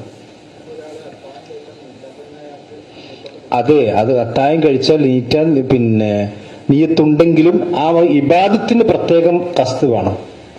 അത്തായം കഴിക്കുമ്പോൾ നീയത്തിന് വേണം, അത്തായം കഴിയത്തിന് വേറെ നീയത്ത് വേണം. അതല്ലാതെ നോമ്പ് എന്ന ഇബാദത്തിന് പ്രത്യേകമായ നീയത്ത് തന്നെ എന്ത് ചെയ്യണം, മനസ്സിൽ കരുതണം. അപ്പോൾ നീയത്ത് ശരിയാവും. അത് നാവുകൊണ്ട് ഇങ്ങനെ പറയണമെന്നില്ല, ഈ ചെല്ലി പഠിപ്പിച്ചു കൊടുക്കേണ്ട ആവശ്യമില്ല. നാളെ നോമ്പ് വിൽക്കേണ്ടത് നമ്മൾ മനസ്സിൽ എന്ത് ചെയ്താൽ മതി, ഒരു വിചാരം. ഫർളായ നോമ്പ് നാളെ നോൽക്കുന്നുണ്ട് എന്നുള്ളത് മനസ്സിൽ വിചാരിക്കുക. അതാണ് നീയത്ത് എന്ന് പറഞ്ഞത്. പിന്നെ ആ സന്ദർഭത്തിൽ ബാങ്ക് കൊടുത്താൽ ബാങ്കിന് ഇജാബത്ത് കൊടുക്കുക വളരെ പുണ്യമുള്ള കാര്യമാണ്. നമ്മളെല്ലാവരും ശ്രദ്ധിക്കാതെ പോകുന്നൊരു കാര്യമാണ്. ബാങ്ക് കേൾക്കുന്ന സ്ഥലത്ത് ഇരിക്കാൻ കഴിഞ്ഞിരിക്കുക, എന്നിട്ട് ഓരോ ലഫ്ദിലും അല്ലാഹു അക്ബർ എന്ന് പറഞ്ഞ് ലാ ഇലാഹ ഇല്ലല്ലാഹ് വരെ ഒരു മനുഷ്യന് ഉത്തരം കൊടുത്താൽ പ്രവാചകൻ ആലോചിക്കണം. ഒരു ബാങ്കിന് ഒരാൾ ശരിക്ക് ഇജാബത്ത് കൊടുത്താൽ അയാളുടെ ജീവിതത്തിൽ കഴിഞ്ഞുപോയ മുഴുവൻ പാപങ്ങളും പൊറുക്കപ്പെടുമെന്നാണ് നബി സല്ലല്ലാഹു അലൈഹി വസല്ലം പഠിപ്പിച്ചിട്ടുള്ളത്. ഇതൊക്കെ റമദാനിനോട് ശ്രദ്ധിക്കണം. എല്ലാത്തപ്പോൾ ശ്രദ്ധിക്കണം, പക്ഷെ അല്ലാത്തപ്പോൾ ശ്രദ്ധിക്കുമ്പോൾ ഇപ്പൊ സമയം കിട്ടിക്കോന്നില്ല. പക്ഷെ റമദാനിലൊന്നും നമ്മൾ വിടാൻ പാടില്ല. ബാങ്ക് കൊടുക്കുന്നു, ബാങ്കിന് ഇജാബത്ത് കൊടുക്കുന്നു, ബാങ്കിന്റെ ശേഷമുള്ള പ്രാർത്ഥന പ്രാർത്ഥിക്കുന്നു. അതിനുശേഷം ഫജ്റിന്റെ 2 റക്അത്ത് സുന്നത്ത് നിസ്കരിക്കണം. അത് വീട്ടിൽ നിസ്കരിക്കാൻ കഴിഞ്ഞാൽ ഏറ്റവും അഫ്ളലാണ്. എല്ലാ സുന്നത്ത് നിസ്കാരങ്ങളും വീട്ടുന്ന അഫ്ളലാണ്. ഫജ്റിന്റെ 2 റക്അത്ത് സുന്നത്തിനെ പറ്റി റസൂലുള്ളാഹി സ്വല്ലല്ലാഹു അലൈഹി വസല്ലം പറഞ്ഞത്, പിന്നെ ഒരു മനുഷ്യനെ സംബന്ധിച്ച് ഖൈറും മിന ദുനിയ വമാ ഫിഹാ, ദുനിയാവും അതിലുള്ള മുഴുവൻ വിഭവങ്ങളും ഒരു മനുഷ്യന് കിട്ടുന്നതിനേക്കാളും ഒരു മനുഷ്യന്റെ ഖൈർ ഈ 2 റക്അത്തുള്ള സുന്നത്ത്. അത് വളരെ ചുരുക്കി നിസ്കരിക്കാം. ചുരുക്കി നിസ്കരിക്കുക എന്ന് പറഞ്ഞാൽ ആദ്യത്തെ റക്അത്തിൽ സൂറത്തുൽ കാഫിറൂനും രണ്ടാമത്തെ റക്അത്തിൽ സൂറത്തുൽ ഇഖ്ലാസും മുതലാണ് റസൂലുള്ളാഹിന്റെ സുന്നത്ത്. അത് മഗ്‌രിബിന്റെ സുന്നത്തിനും അങ്ങനെ തന്നെയാണ്, ഫജ്റിന്റെ സുന്നത്തിനും അങ്ങനെ തന്നെ. അപ്പൊ ചുരുക്കി നിസ്കരിക്കുക. ആയിഷ റളിയല്ലാഹു അൻഹ പറയുന്നത്, നബി എത്ര പെട്ടെന്ന് നിസ്കരിക്കും ചോദിച്ചാൽ റസൂലുള്ളാഹി സ്വല്ലല്ലാഹു അലൈഹി വസല്ലം ഫാത്തിഹ പോലും ഓതിയോ എന്ന് ഞാൻ സംശയിക്കുമാറ് അത്ര വേഗത്തിൽ പ്രവാചകൻ നിസ്കരിക്കാറുണ്ടായിരുന്നു. വേഗം ഫജ്ർ നിസ്കരിക്കുക. എന്നിട്ട് പള്ളിയിലേക്ക് നടന്നു പോകാൻ കഴിയുന്ന ആളുകളുണ്ടെങ്കിൽ നടന്നു പോകുക. കാരണം നമ്മുടെ ഓരോ കാലടിക്കും അള്ളാഹുവിന്റെ അടുക്കൽ കൂലിയുണ്ട്. ഓരോ കാലടിക്കും. ഇനി പള്ളിയിലേക്ക് നടന്നു പോകാൻ കഴിയാത്ത ആളുകൾക്ക് വാഹനം എടുത്ത് പോകാം, അതിന് കുഴപ്പമൊന്നുമില്ല. പക്ഷെ പള്ളിയിലേക്ക് നടന്നു പോകൽ അഫ്ളൽ. ബശ്ശിരിൽ മശാഈന ഫിദ്ദുലമി ബിന്നൂരി താമി യൗമൽ ഖിയാമ എന്ന ഹദീസിലുണ്ട്. നബിയെ, നിങ്ങൾ റസൂൽ പറയാണ്, നിങ്ങൾ സന്തോഷ വാർത്ത അറിയിക്കൂ. രാത്രി സമയങ്ങളിൽ പള്ളിയിലേക്ക് നടന്നു പോകുന്നവർക്ക് പരലോകത്ത് പൂർണ്ണമായ വെളിച്ചമുണ്ടാകും. രാത്രി സമയം എന്ന് പറഞ്ഞാൽ ഇശാന്റെയും അതേപോലെ തന്നെ ഫജ്റിന്റെ സമയമാണ്. മഗ്‌രിബിന്റെ സമയം ഇരുട്ടാവില്ല. അപ്പൊ ഇശാക്കും ഫജ്റിനും പള്ളിയിലേക്ക് നടന്നു പോകാൻ കഴിഞ്ഞാൽ അത് ഏറ്റവും അഫ്ളലാണ്. പ്രത്യേകിച്ചും ഫജ്റിന് അവർക്ക് അള്ളാഹുവിന്റെ അടുക്കൽ പ്രകാശമുണ്ടാകുമെന്ന് നബി സല്ലല്ലാഹു അലൈഹി വസല്ലം പറഞ്ഞിട്ടുണ്ട്. അതുകൊണ്ട് ഫജ്ർ നിസ്കാരത്തിന് പള്ളിയിലേക്ക് നടന്നു പോകാൻ കഴിയുന്ന ആളുകൾ കണ്ടുപോകാം. ഇനി പെണ്ണുങ്ങളോട് എനിക്ക് പറയാനെന്ന് വെച്ചാല്, പള്ളിയിൽ വന്നുകൊണ്ട് ജമാഅത്ത് നിസ്കരിക്കൽ പെണ്ണുങ്ങൾക്ക് നിർബന്ധമില്ല. നിർബന്ധമില്ലെങ്കിലും ഒരു പെണ്ണ് പള്ളിയിലേക്ക് നടക്കുമ്പോൾ ആ പെണ്ണിന്റെ കാലടിക്കും കൂലി കിട്ടും. അവിടെ നടക്കുന്ന ജമാഅത്തിന് കൂലി കിട്ടും. ആ പള്ളിയിൽ കയറിക്കൊണ്ടിരിക്കുന്ന തഹജ്ജുദ് നിസ്കരിച്ച് അതിന് കൂലിയുണ്ട്. അതേ സമയത്ത് ഇവിടെ നിർബന്ധമാക്കിയിട്ടില്ല ഇസ്ലാം, പക്ഷെ അനുവദിച്ചിട്ടുണ്ട്, ജായിസാണ്, ഒരുപാട് പുണ്യം കിട്ടുന്ന കാര്യമാണ്. അതുകൊണ്ട് സ്ത്രീകളും പ്രത്യേകിച്ച് റമദാനിലൊക്കെ എന്ത് ചെയ്യുക, ഈ ജമാഅത്തുകൾ കൃത്യമായി റസൂലുള്ളാഹിന്റെ കാലത്ത് പെണ്ണുങ്ങൾ പള്ളി വന്നിരുന്നതൊക്കെ ആർക്ക് തർക്കമുള്ള വെറുതെ ആവശ്യമില്ല, തർക്കമുണ്ടാക്കുക നല്ലത്. കുന്നു നിസാഉൽ മുഅ്മിനാത്തി യശ്ഹദന മഅ റസൂലില്ലാഹി സ്വല്ലല്ലാഹു അലൈഹി വസല്ലം സ്വലാത്തുൽ ഫജ്രി മുതലഫിആത്തിൻ ബിമുറൂത്തിഹിന്ന വലാ യഅരിഫു അഹദുൻ മിനൽ ഗലസ്. ഇത് ഇമാം ബുഖാരി ഉദ്ധരിച്ച ഹദീസാണ്. കുന്നു നിസാഉൽ മുഅ്മിനാത്തി, മുഴുവൻ സ്ത്രീകളും മുഅ്മിനാത്തുകളായ പെണ്ണുങ്ങൾ മുഴുവനും റസൂലുള്ളാഹിന്റെ കൂടെ ഫജ്ർ നിസ്കാരത്തിൽ പങ്കെടുത്തിരുന്നു. സുമ്മ യൻസരിഫ്ന, പിന്നെ അവർ പിരിഞ്ഞു പോകുമ്പോൾ അവിടെ മൂടുപടം ഇരുട്ടുകൊണ്ട് ഞങ്ങൾക്ക് അവരെ തിരിച്ചറിയാൻ കഴിഞ്ഞിരുന്നില്ല. ഇത് ഇമാം ബുഖാരി ഉദ്ധരിച്ച ഹദീസാണ്. ഇന്നിപ്പോ നമ്മുടെ നാട്ടില് പെണ്ണുങ്ങൾക്ക് പള്ളിക്ക് മാത്രം ഹറാം, ബാക്കി ഏതങ്ങാടിക്കും നട്ടപ്പാതിരി നേരത്തെ മോങ്ങത്തങ്ങാടി കൊടുഞ്ഞ് മുടി കാണിച്ചിട്ടും കാണിക്കാതെ എങ്ങനെ നടന്നാലും ഒരു ഫിത്തിനില്ല. 5 നേരം പള്ളിക്ക് തന്റെ പുതിയാപ്പന്റെ കൂടെ ആ ബൈക്കിന്റെ ബാക്കിൽ ഇരുന്ന് പോയ ഫിത്തിന, അത് ഹറാം. നിങ്ങൾ ആലോചിച്ചോ, നമ്മുടെ ഖൗമിന്റെ ഉമ്മത്തിന്റെ പിന്നെ ഇതാണ്. നമ്മളത്തരം ഫിത്തന അകപ്പെടണ്ട. നമുക്ക് പുറത്തു പോകാൻ ഫിത്തനില്ലേ, എന്നാ പള്ളിക്ക് പോകാൻ ഫിത്തനല്ല. ഫിത്തന ഉണ്ടെങ്കിൽ പുറത്തേക്ക് ഇറങ്ങാൻ പാടില്ല. ആണുങ്ങൾക്ക് പോലും ഇറങ്ങാൻ പാടില്ല. പിന്നെ പെണ്ണുങ്ങൾക്ക് ഒരു നാട്ടിൽ ഫിത്തന ഉണ്ടെങ്കിൽ ആണുങ്ങൾക്ക് ഇറങ്ങാൻ പാടില്ല. ആണുങ്ങൾക്ക് ഇറങ്ങാൻ പാടില്ല. പിന്നെ അതിന് പെണ്ണുങ്ങൾക്ക് മാത്രം ഫിത്തി ഉണ്ടാകണം. ഒരു നാട്ടിൽ പ്രശ്നം നടക്കാണ്, കലാപം നടക്കണം, അവിടെ പുറത്തിറങ്ങിയാൽ ഇയാളുടെ ജീവൻ അപകടത്തിൽ പെടുന്ന ഫിത്തന ആണുങ്ങൾക്ക് ഇറങ്ങാൻ പാടില്ല, ഹറാമാണ്. പിന്നെ എങ്ങനെ പെണ്ണുങ്ങൾക്ക് മാത്രം ഫിത്തി ഉണ്ടാണ്? പള്ളിക്ക് മാത്രം കല്യാണത്തിന് പോകാം, സൽക്കാത്തിന് പോകാം, ജാറത്തിന് പോകാം, നേർച്ചയ്ക്ക് പോകാം, എല്ലാത്തിനും പോകാം, ഉറുസിന് പോകാം. പിന്നെ ആണുങ്ങളും മുതലിട്ട് അതിനൊന്നും ഫിത്തനില്ല. അതൊക്കെ വെറുതെ ആവശ്യമില്ലാതെ ഓരോ ഫിത്തൻ ഉണ്ടാക്കുക. അതുകൊണ്ട് നമ്മൾ മനസ്സിലാക്കുക, ജമാഅത്തെ അനുസ്കരിക്കാൻ പള്ളിയിൽ പോകാൻ കഴിയുമെങ്കിൽ അങ്ങനത്തെ പോകാം. അങ്ങനെ പള്ളിയിലേക്ക് നേരത്തെ 2 റക്അത്ത് തഹിയ്യത്ത് നിസ്കരിക്കുക, പള്ളിയിലേക്ക് കടന്നുള്ള പ്രാർത്ഥനകൾ പ്രാർത്ഥിക്കുക. ഇതൊക്കെ റമദാനിൽ നമ്മൾ എന്ത് ചെയ്യണം? ഒന്ന് ബോധപൂർവം ചെയ്യണം. അതൊക്കെ നമുക്ക് പലപ്പോഴും നമ്മുടെ ഇബാദത്തുകളൊക്കെ യാന്ത്രികമാണ്. നമ്മുടെ പൈപ്പിന്റെ ചോട്ടൊക്കെ ഇത് ഓട്ടോമാറ്റിക്കാണ് വരും. അതാണ് നമ്മളെ അവസ്ഥ. നിസ്കാരം കിബിറണ് കിട്ടിയ ഓട്ടോമാറ്റിക് നിസ്കാരം വരും. അതിലൊരു റൂഹൊന്നും ഉണ്ടാവില്ല. പിന്നെ നിസ്കാരം സലാം കിട്ടുമ്പോഴേക്കാണ് നമുക്ക് ഓർമ്മ ഉണ്ടാകുക നിസ്കാരത്തിലേക്ക്. ഇമാം ഇപ്പൊ ഈ കഴിഞ്ഞ 2ാമത്തെ റക്അത്തിൽ ഇമാം ഓതിയ ആയത്ത് ഏതാന്ന് ഈ മഗ്‌രിബ് നിസ്കരിച്ച നമുക്ക് ആർക്കും ഓർമ്മ ഉണ്ടോ? നമ്മളെ സ്വന്തത്തോട് ചോദിച്ചു നോക്കി. നമ്മളൊക്കെ മഗ്‌രിബ് നിസ്കരിച്ച് ജമാഅത്ത് നിസ്കരിച്ച് വന്നവരാണോ? ഇമാമ് 2ാമത്തെ റക്അത്തിൽ ഓതിയ ആയത്ത് എത്ര ഓർമ്മ ഉണ്ടാവും? അത് നമ്മളെ നിസ്കാരം ഞാൻ പറഞ്ഞ ആന്തരികമാണ്, ആകാൻ പാടില്ല. റമദാനിൽ എല്ലാത്തിലും ശ്രദ്ധ വേണം. അങ്ങനെ സുബഹിസ്കാരം, ഫജ്ർ നിസ്കരിക്കുക, ജമാഅത്ത് നിസ്കരിക്കുക, മസ്ബൂഖാകാൻ പാടില്ല. നമ്മൾ ഈ റമദാനിൽ നമുക്ക് അങ്ങനെ നിയ്യത്തുണ്ടെങ്കിൽ അള്ളാഹ് തൗഫീഖ് ചെയ്യും ഇൻഷാ അല്ലാഹ്. അത് നമുക്ക് ശരിക്കും അനുഭവിച്ചറിയാൻ കഴിയും. എത്ര തിരക്കുകളാണെങ്കിലും നമുക്ക് മനസ്സിലൊരു നിയ്യത്തുണ്ട്. പക്ഷെ ഈ റമദാനിൽ എല്ലാ ജമാഅത്തുകളും 1ാമത്തെ സഫിൽ മസ്ബൂഖാകാതെ എനിക്ക് കിട്ടണമെന്നൊരു മനുഷ്യൻ നിയ്യത്തുണ്ടെങ്കിൽ അള്ളാഹ് സഹായിക്കും, ഒരു സംശയം വേണ്ട. പക്ഷെ നമുക്ക് ആദ്യം തോന്നലുണ്ടാണ്, ഇഖാമത്ത് കൊടുത്തിട്ട് പെരുന്നാൾ മണ്ടാൻ നിൽക്കരുത്. 1ാമത്തെ സഫിൽ ഇമാമിന്റെ വലതു ഭാഗത്ത് നിൽക്കാൻ കഴിഞ്ഞാൽ അത്രയും ഹൈറാണ്. ഇല്ലെങ്കിൽ 1ാമത്തെ സഫിൽ മസ്ബൂഖാകാതെ, മസ്ബൂഖ് എന്ന് പറഞ്ഞാൽ ഇമാമിന്റെ കൂടെ റക്അത്ത് നഷ്ടപ്പെടാതെ റമദാനിൽ നമുക്ക് ജമാഅത്ത് കിട്ടണമെന്ന നിയ്യത്ത് നമുക്കുണ്ടെങ്കിൽ ഇൻഷാ അല്ലാഹ് നമുക്ക് കിട്ടും. അത് ഏത് യാത്രയിലാണെങ്കിലും നമുക്ക് കിട്ടും, പടച്ചവൻ നമുക്ക് തരും. അത് നമുക്ക് ശരിക്കും നിയ്യത്ത് നമുക്ക് ഉണ്ടെങ്കിൽ അത് നമുക്ക് അവിടെ എത്തിച്ചേരും. ഇൻഷാ അല്ലാഹ് തൗഫീഖ് ചെയ്യുമാറാവട്ടെ. സുബഹി നിസ്കാരം കഴിഞ്ഞിട്ട് അദ്കാറു സബാഹിന്റെയും അദ്കാറു മസാവിന്റെയും സമയമാണ്. നിസ്കാരത്തിന് ശേഷമുള്ള ദിക്റ് വേറുണ്ട്. ആ സമയത്തിന്റെ പ്രത്യേകത എന്ന് വെച്ചാൽ അല്ലാഹുമ്മ ബാരിക് ലി ഉമ്മത്തി ഫി ബുകൂരിഹാ എന്ന് നബി സല്ലല്ലാഹു അലൈഹി വസല്ലം പ്രാർത്ഥിച്ച സമയമാണ്. നമ്മൾ സുബഹി നിസ്കരിച്ച് കണ്ട് അത്താഴത്തിന്റെ ഹാങ് ഓവർ തീർക്കാൻ വേണ്ടി വേഗം പോയി കിടന്നിറങ്ങും നമ്മുടെ ഉമ്മത്ത്. ഈ സുബഹിന്റെ സമയം, സൂര്യോദയം വരെയുള്ള സമയം എന്ന് പറഞ്ഞാൽ ഏറ്റവും ബർക്കത്തിന്, അത്താഴത്തിന്റെ സമയം പറയുമ്പോൾ തന്നെ മറ്റൊരു ബർക്കത്തുള്ള സമയമാണ് ഈ സഹാറിന്റെ സമയം, അഥവാ പിന്നെ ഈ സുഹൂറിന്റെ സമയം. സൂറിനല്ല, ഈ പിന്നെ ഈ സുബഹിന്റെ ശേഷം സൂര്യോദയം വരെയുള്ള സമയം, ഇശ്റാഖിന്റെ സമയം. അവിടെ നമ്മൾ പിന്നെ ഖുർആൻ ഓതുന്നതിനേക്കാൾ മഹത്വകരമായിട്ടുള്ളത് ദിക്റിനാണ്. ഷെയ്ഖ് സുലൈമാൻ റഹീലോട് ചോദ്യം ചോദിക്കുന്നുണ്ട് ഒരാള്. അതായത് പിന്നെ അദ്കാർ സബാഹിന്റെ സന്ദർഭങ്ങളിൽ ഖുർആൻ ഓതലാണോ അഫ്ദൽ, ദിക്ർ ചെയ്യലാണോ അഫ്ദൽ? അതിന് കൊടുക്കുന്ന മറുപടി ഇതാണ്. ഇപ്പൊ നമ്മൾ ഖുർആൻ ഓതിക്കൊണ്ടിരിക്കുകയാണ്.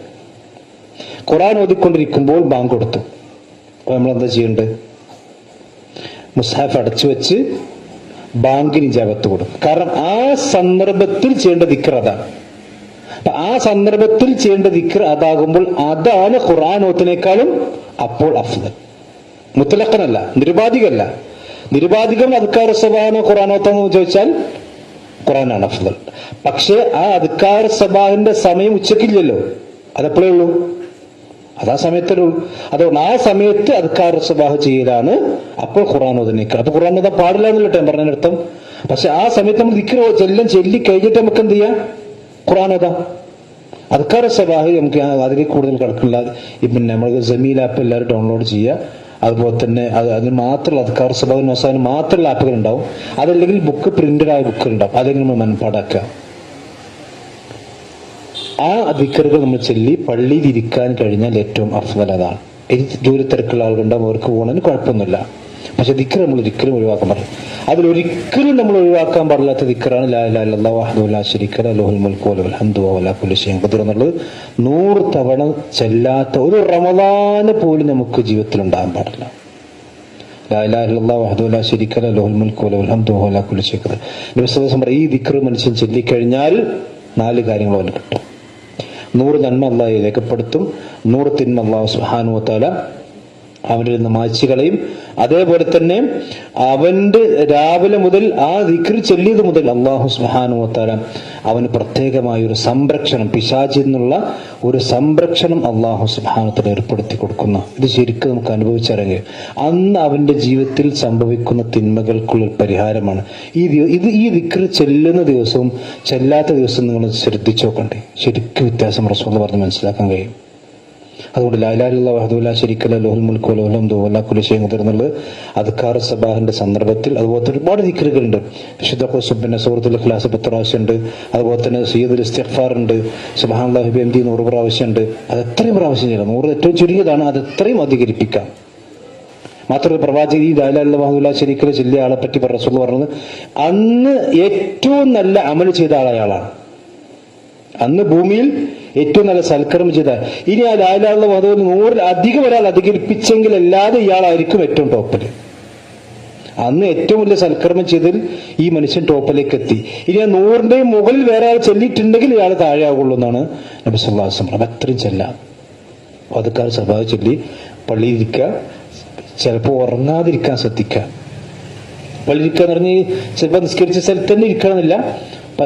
ഇരിക്കാൻ കഴിയുന്ന ആളുകൾക്കുണ്ടെങ്കിൽ അങ്ങനെ ഇരിക്കാം. അല്ലെങ്കിൽ പള്ളിയിൽ നിന്ന് പുറത്തു പോകാതെ ഒതു പോകാതെ ഇരിക്കുക. ഒതു പോയി കഴിഞ്ഞാൽ വേഗം ഒതു പോയിട്ട് എടുത്തു വരിക, ഒതുവോടുകൂടി പള്ളിയിൽ ഇരിക്കുക. എന്നിട്ട് പിന്നെ സൂര്യോദയത്തിന്റെ സമയം കഴിഞ്ഞ് കലണ്ടർ ഉണ്ടാവുമല്ലോ, സൂര്യക്കുന്ന സമയം, പിന്നെ ഉദയമൊക്കെ അവിടെ ഉണ്ടാവും, തുലു നമ്മളെ ക്ലോക്കിൽ ഇങ്ങനെ കാണാം. അത് കഴിഞ്ഞൊരു 15 മിനിറ്റ് കഴിഞ്ഞ് 2 റക്അത്ത് നിസ്കരിക്കുക. അതാണ് ഇശ്റാഖ് നിസ്കാരം. അതാണ് ദുഹാ സമയത്തിന്റെ ദുഹാ നിസ്കാരത്തിന്റെ 1ാമത്തെ വഖ്തതാണ്. ആ 2 റക്അത്ത് പള്ളിയിൽ വെച്ചുകൊണ്ട് നിർവഹിച്ചാൽ നബി സല്ലല്ലാഹു അലൈഹി വസല്ലം പറഞ്ഞു അയാൾക്കൊരു ഹജ്ജും ഉംറയും ചെയ്ത കൂലിയാണ് കിട്ടുക.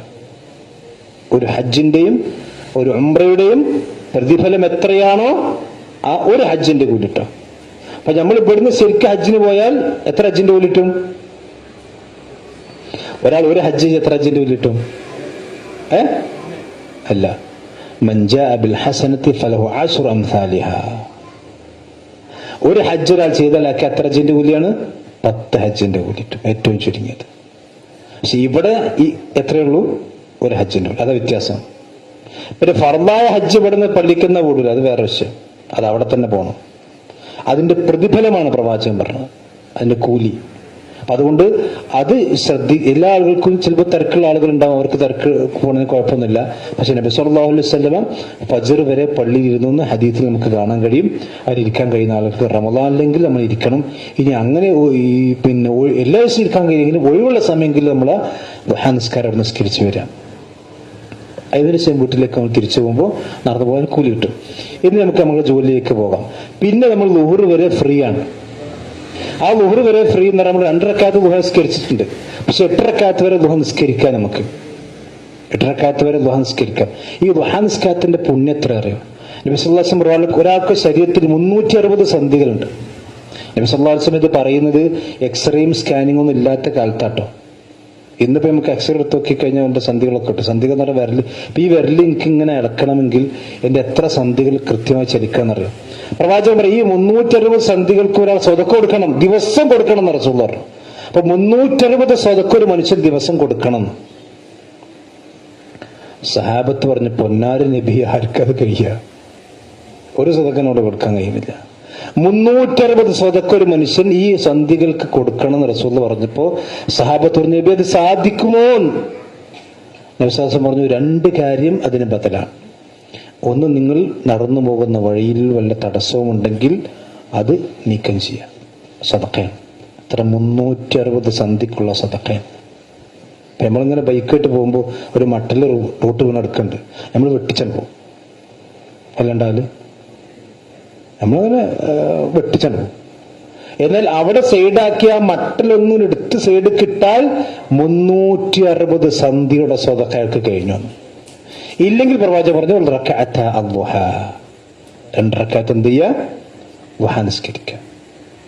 അപ്പോ ഈ 360 സന്ധിക്കും അയാൾക്ക് സദഖ കൊടുത്ത് കഴിഞ്ഞു എന്നാണ് മുത്തനബി സല്ലല്ലാഹു അലൈഹി വസല്ലം പറഞ്ഞു. ഇനി ദുഹാന്റെ സമയം ഞാൻ പറഞ്ഞു, സൂര്യൻ ഉദിച്ച് 20 മിനിറ്റ് 15 മിനിറ്റ് മുതൽ ളുഹർ ബാങ്കിന്റെ 15 മിനിറ്റ് മുമ്പ് വരെയുള്ള സമയം, അതാണ് ദുഹാന്റെ സമയം. അപ്പൊ അത് കഴിഞ്ഞിട്ട് ളുഹർ ബാങ്ക് കൊടുത്താൽ നേരത്തെ പറഞ്ഞ പോലെ തന്നെ. പിന്നെ എപ്പോഴും ശ്രദ്ധിക്കണം, റമദാനിൽ നമ്മൾ കഴിയുന്നതും എല്ലാ സമയത്തും വളുവോടുകൂടി നിൽക്കാൻ ശ്രദ്ധിക്കുക. ഇതിന് വിശ്വാസം പറഞ്ഞതാണ്.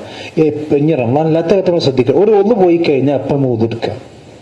ബിലാൽ റളിയല്ലാഹു അൻഹുവിനെ നബി സല്ലല്ലാഹു അലൈഹി വസല്ലം മിഅ്റാജിന് പോയല്ലോ. മിഅ്റാജിന് പോയപ്പോൾ നബി സല്ലല്ലാഹു അലൈഹി വസല്ലം പറഞ്ഞു, ബിലാലെ, നിന്റെ കാൽ ശബ്ദം ഞാൻ സ്വർഗത്തിൽ കേട്ടല്ലോ. നിന്റെ കാൽപാദം, നീ നടക്കുന്ന ശബ്ദം ഞാൻ സ്വർഗത്തിൽ കേട്ടല്ലോ. എന്താണ് നീ ചെയ്യുന്ന ആരാധന? അപ്പോൾ ബിലാൽ റളിയല്ലാഹു അൻഹു പറഞ്ഞു, നബി, ഞാൻ പ്രത്യേകിച്ചൊരു ആരാധന നിങ്ങളൊക്കെ ചെയ്യണമെന്ന് ഞാൻ ചെയ്യുള്ളൂ. പക്ഷെ ഞാനൊരു കാര്യം ചെയ്യാറുണ്ട്, എപ്പോൾ ഞാൻ ഉളു എടുത്താലും 2 റക്അത്ത് നിസ്കരിക്കും. എപ്പോൾ ഉളുണ്ടാവും, ഉളു മുറിഞ്ഞാൽ ഞാൻ എപ്പോഴും എന്ത് ചെയ്യും, 2 റക്അത്ത് നിസ്കരിക്കും. അത് ബിലാൽ റളിയല്ലാഹു അൻഹു റസൂലുള്ളാഹിന്റെ ഹദീസിലാണ്. അത് ബിദഅത്ത് നിസ്കാരമല്ല, നബി പഠിപ്പിച്ച നിസ്കാരത്തില്ല. പക്ഷെ അത് ഞാൻ സാധാരണ കൂടി ചെയ്യാറുണ്ട്. റമദാനിൽ എപ്പോഴും ശ്രദ്ധിക്കണം. റസൂൽ പറഞ്ഞു, എപ്പോഴും ഉളുവോടുകൂടി നിൽക്കുന്നത് മുഅ്മിന് മാത്രമേ സാധിക്കുകയുള്ളൂ എന്ന് ഹദീസിലുണ്ട്. ഒരു മുനാഫിക്കിനൊന്നും കഴിയില്ല, മുഅ്മിന് മാത്രമേ എപ്പോഴും. അപ്പോൾ നമ്മൾ ഏത് സന്ദർഭവും മരിക്കാലോ. അപ്പൊ ഉളുവോടുകൂടി മരിക്കുക എന്ന് പറഞ്ഞാൽ അതൊരു പുണ്യമുള്ള കാര്യമാണ്. അപ്പൊ എപ്പോഴും ഉതിർക്കുന്ന റമദാൻ ഇല്ലാത്ത സന്ദർഭത്തിലും നമുക്ക് ബാത്റൂം പോയി എന്നാൽ മൂത്രവെച്ചിന് പോരില്ല. അവിടെ ഉതിർക്കാൻ സൗകര്യം ഉണ്ടെങ്കിൽ എന്ത് ചെയ്യുക, ഉതിർത്തിട്ട് പോരുക. അതിനെല്ലാം എപ്പോൾ ഉതിർക്കണമെങ്കിൽ 3 വട്ടം കഴിക്കുന്നില്ല, ഒറ്റ പ്രാവശ്യം കഴിക്കാലും മതി, എന്നാൽ ഉതുണ്ടല്ലോ. അപ്പൊ റമദാൻ നമ്മൾ ശ്രദ്ധിക്കുക. ഇനി ഉറങ്ങി എണീച്ചു കഴിഞ്ഞാൽ പല്ല് വെച്ചിട്ട് വേഗം ഉതിർക്കുക. ളുഹറിന് മുമ്പിൽ 4 റക്അത്ത് സുന്നത്ത് നിസ്കാരമുണ്ട്. അത് കഴിഞ്ഞ് പള്ളിയിലേക്ക് പോവുക. പിന്നെ ളുഹറിന് ശേഷവും 4 റക്അത്ത് സുന്നത്ത് നിസ്കാരമുണ്ട്. അത് വളരെ പുണ്യമുള്ള നിസ്കാരമാണ്. അത് കഴിഞ്ഞിട്ട് നമുക്ക് ഖുർആൻ ഓതാം. ഖുർആൻ ഓതാത്ത റമദാൻ ഒരിക്കലും ഉണ്ടാകാൻ പാടില്ല. വിശുദ്ധ ഖുർആൻ ഇറക്കപ്പെട്ട റമദാനിലാണ്. റമദാൻ എനിക്ക് ഇന്നോടും നിങ്ങളോട് പറയുന്നത്, ഏറ്റവും ചുരുങ്ങിയത് ഒരു പ്രാവശ്യം നമ്മൾ ഖത്തം തീർക്കണം. ഇവിടെ കൂടിയ മുഴുവൻ ആളുകളോടും എനിക്ക് പറയാനുള്ളതാണ്, പ്രത്യേകിച്ച് പെണ്ണുങ്ങളോട് പറയാനുള്ളത്. ഒരു പ്രാവശ്യമെങ്കിലും ഖത്തം തീർക്കാത്ത റമദാൻ നമുക്ക് എന്തിനാണ് സഹോദരൻ? നിങ്ങൾ ആലോചിച്ച് നോക്കി.